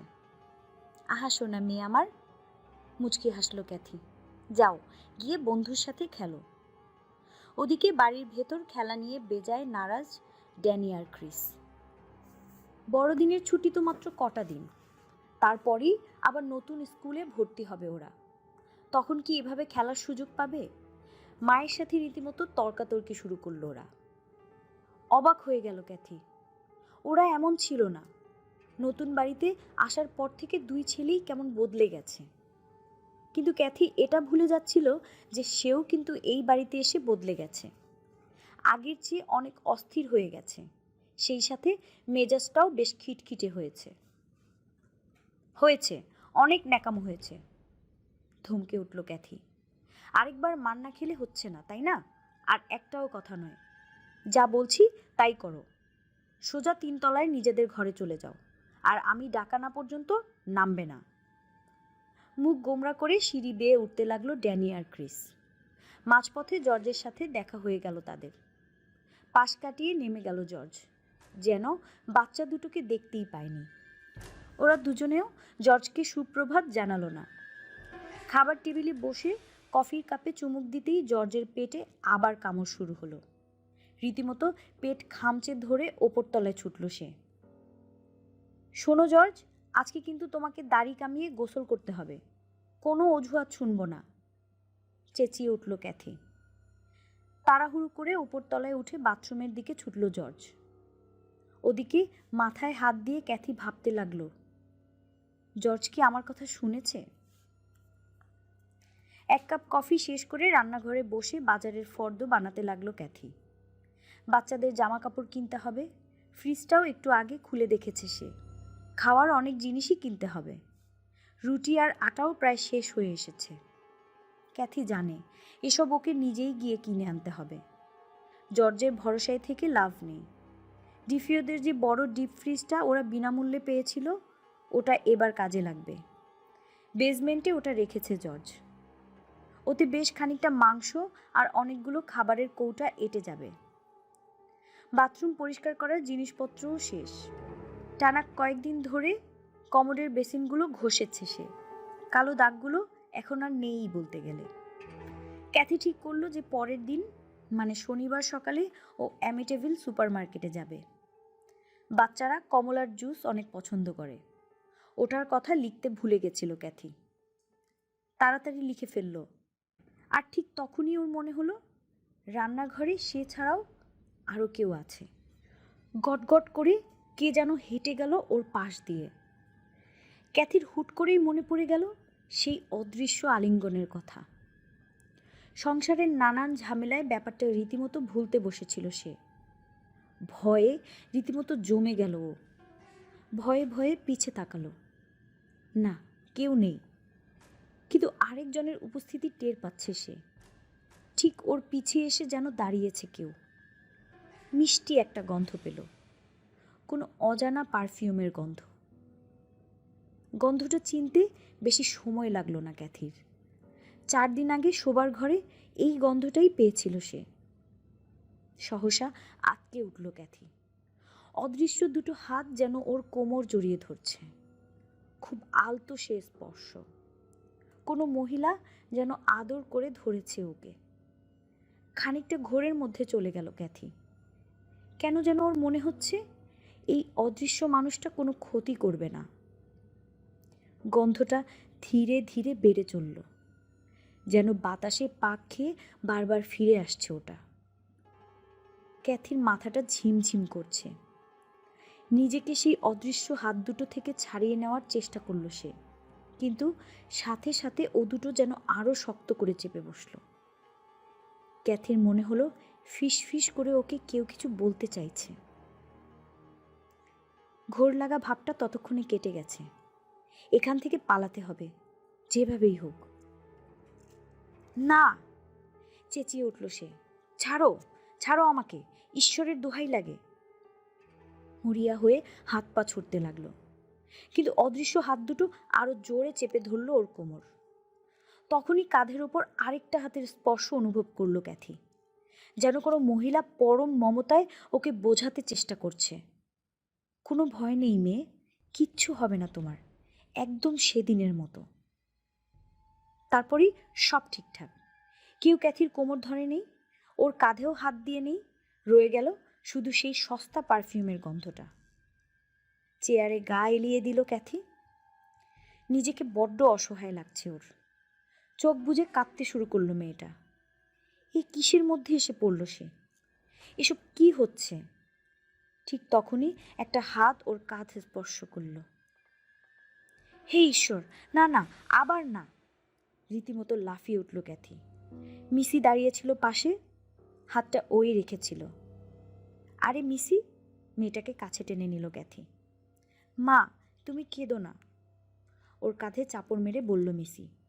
তারপর ঘাড় ঘুরিয়ে রান্নাঘরের দরজার দিকে তাকালো। ক্যাথিও তাকালো সেদিকে। জায়গাটা ফাঁকা। জডি তোমাকে কাঁদতে মানা করেছে, হাসল মিসি। ও বলছে খুব তাড়াতাড়ি সব ঠিক হয়ে যাবে। সেদিন সকাল 9টায় সেক্রেড হার্ট রেক্টরিতে ফাদার ম্যানকুসোর ঘুম ভাঙল। থার্মোমিটার দিয়ে জ্বর মাপলেন তিনি। তাপমাত্রা এখনও 103 ডিগ্রি। বেলা 11টার দিকে হুট করেই শরীরটা ভালো হয়ে গেল ফাদারের। পেটে আর ব্যথা নেই, মাথাটাও আর ঝিমঝিম করছে না। তাড়াতাড়ি জিভের নিচে থার্মোমিটার লাগিয়ে দেখলেন তিনি। তাপমাত্রা 98.6 ডিগ্রি। আর জ্বর নেই। খুব খিদে পেয়েছে ফাদারের। মনে হচ্ছে একটা আস্ত খাসির বাচ্চাও খেয়ে ফেলতে পারবেন তিনি। না না, এই অবস্থায় মাংস খাওয়া চলবে না, নিরামিষই খেতে হবে। তাছাড়া জ্বর সেরে যাওয়ার পর বেশি খাওয়া ঠিক নয়। রান্নাঘরে চা আর টোস্ট বানাতে বানাতে ফাদার ভাবতে লাগলেন গির্জার বাকি কাজগুলোর কথা। আজ বেজায় চাপ যাবে ওনার। জর্জ লুৎজের কথা একবারও মনে হলো না তার। ওদিকে জর্জেরও ফাদার ম্যানকুসোর কথা ভাবার সময় নেই। শুধু কি তাই, ক্যাথি কিংবা ওর নিজের শালার বিয়ে নিয়েও ভাবতে পারছে কই সে। বেলা 11টা বাজতে বাজতে তাকে প্রায় 10 বার বাথরুমে যেতে হয়েছে। বেশ শক্ত রকমের ডায়রিয়া হয়েছে। কুইন্সের অ্যাস্টোরিয়া ম্যানরে জিমির বিয়ে এবং বিয়ে পরবর্তী প্রীতিভোজ অনুষ্ঠিত হবে। প্রায় 50 জন দম্পতি আসবে অনুষ্ঠানে। নিতবর হিসেবে জর্জের অনেক কাজ রয়েছে, কিন্তু সেসব নিয়ে ভাবার সময় কোথায়। কোনো মতে ফায়ার প্লেসের সামনে রাখা চেয়ারটায় গিয়ে বসল সে। তখনই ক্যাথি এসে বলল, জর্জ, তোমার সিওসেটের অফিস থেকে একজন ফোন দিয়েছে। লোকটা জানতে চাচ্ছে কবে থেকে তুমি আবার অফিসে যাবে। তোমাকে ছাড়া কিছু ভূমি জরিপের কাজে সমস্যা হচ্ছে, ওরা নাকি ঠিক বুঝতে পারছে না। আর কিছু ভবনের ঠিকাদাররাও নাকি নালিশ করছে। আরেকটা কথা বলার ছিল তোমাকে। থামো, এখন আর কিছু শুনতে ইচ্ছা করছে না, যাও রান্নাঘরে যাও। হাত নাড়ালো জর্জ। রান্নাঘরে সকালে ঘটে যাওয়া ঘটনাটা বলতে চাচ্ছিল ক্যাথি, কিন্তু জর্জ তো শুনতেই চায় না। মনটা খুব খারাপ হয়ে গেল ক্যাথির। জর্জকে এই কদিনে পুরো আলাদা মানুষ মনে হচ্ছে। ঠিক তখনই 3 তলার ঘর থেকে ড্যানি আর ক্রিসের চিৎকারের শব্দ এলো। আবার মারামারি লাগিয়েছে ছেলে দুটো। না, এভাবে চলতে দেয়া যায় না, দুজনকেই আচ্ছা করে বকে দিতে হবে।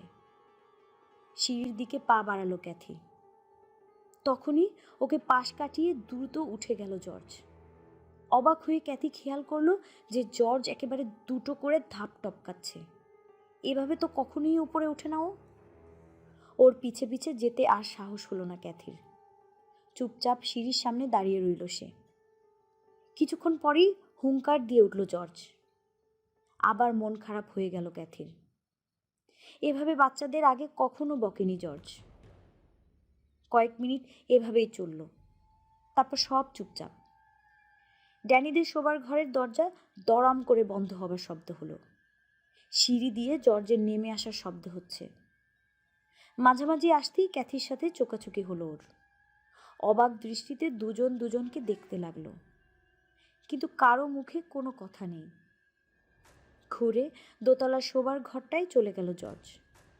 এটার দরজাও বেশ জোরে লাগিয়ে দিল সে। আধা ঘন্টা পর নিচে নেমে এলো জর্জ।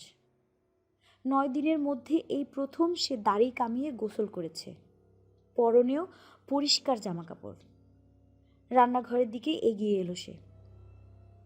ওখানে তখন ক্যাথি বসেছিল মিসির সাথে। চুপচাপ দুপুরের খাবার খাচ্ছিল মিসি।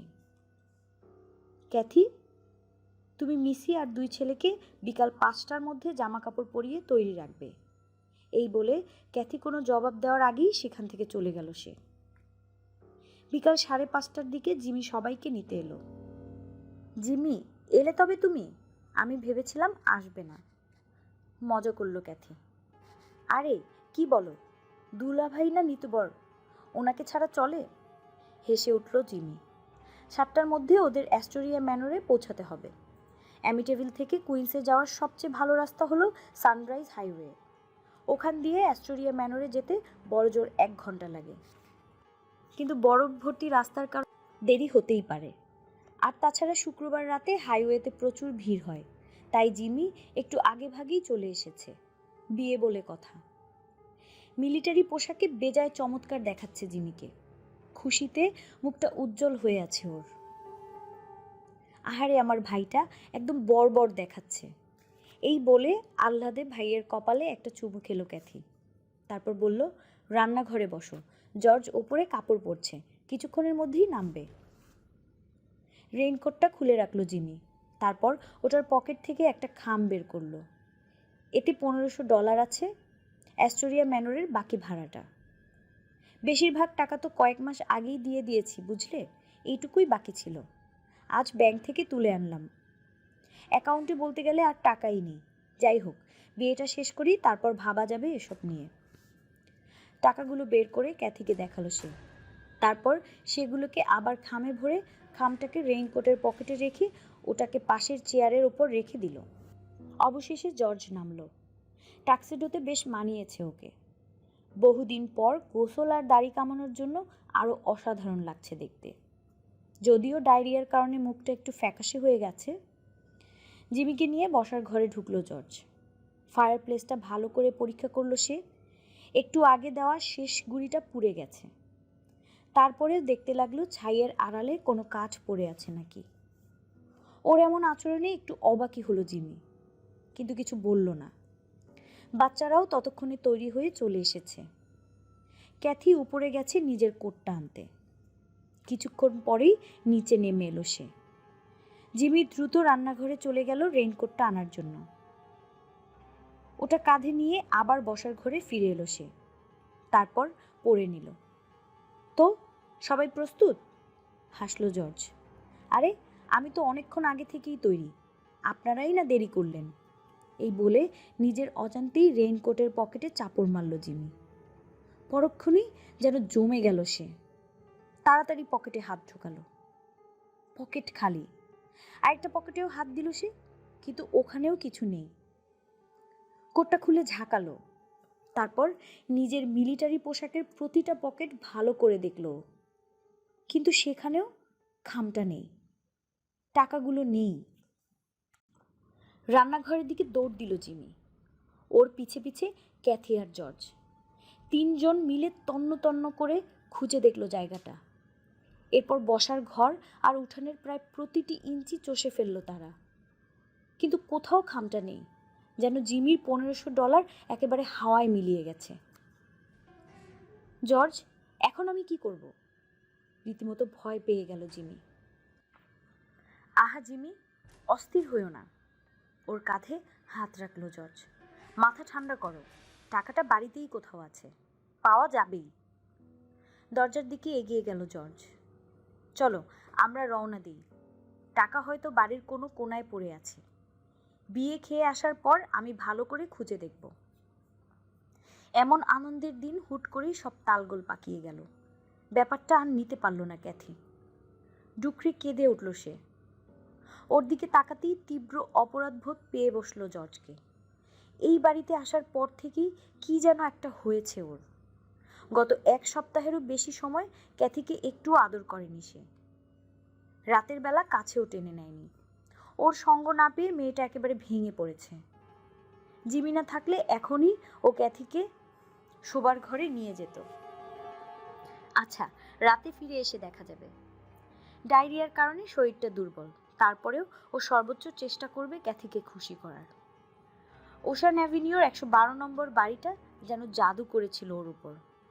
এখানে আসার পর বউকে বলতে গেলে ছুঁয়েও দেখেনি সে। সোনা, চলো রওনা হই। ক্যাথির পিঠে চাপড় মারল সে। সব ঠিক হয়ে যাবে, আগে বিয়েটা খেয়ে আসি। জিমির গাড়িতে উঠল ওরা সবাই। জর্জ, ক্যাথি আর জিমি বসলো সামনে, পিছনে বাচ্চারা। দরজা লাগিয়ে দিয়ে আবার গাড়ি থেকে নেমে পড়ল জর্জ। 1 মিনিট দাঁড়াও, আমি একটু হ্যারিকে দেখে আসি। হাঁটতে হাঁটতে বাড়ির পিছন দিকে চলে গেল জর্জ। শীতের সন্ধ্যা, অন্ধকার ধীরে ধীরে বাড়ছে। হ্যারি, শুনতে পাচ্ছ? আমরা বাইরে যাচ্ছি, তুমি জেগে থেকো হ্যারি।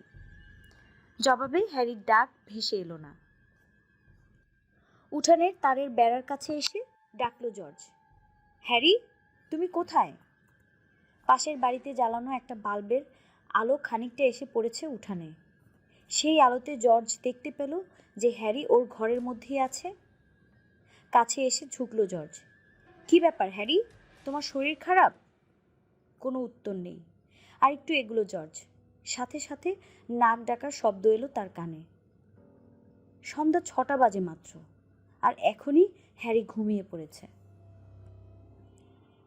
আমাদের আজকের এই গল্পের পরবর্তী অংশ আগামী 3 দিন পর আমাদের চ্যানেলে প্রকাশ করা হবে।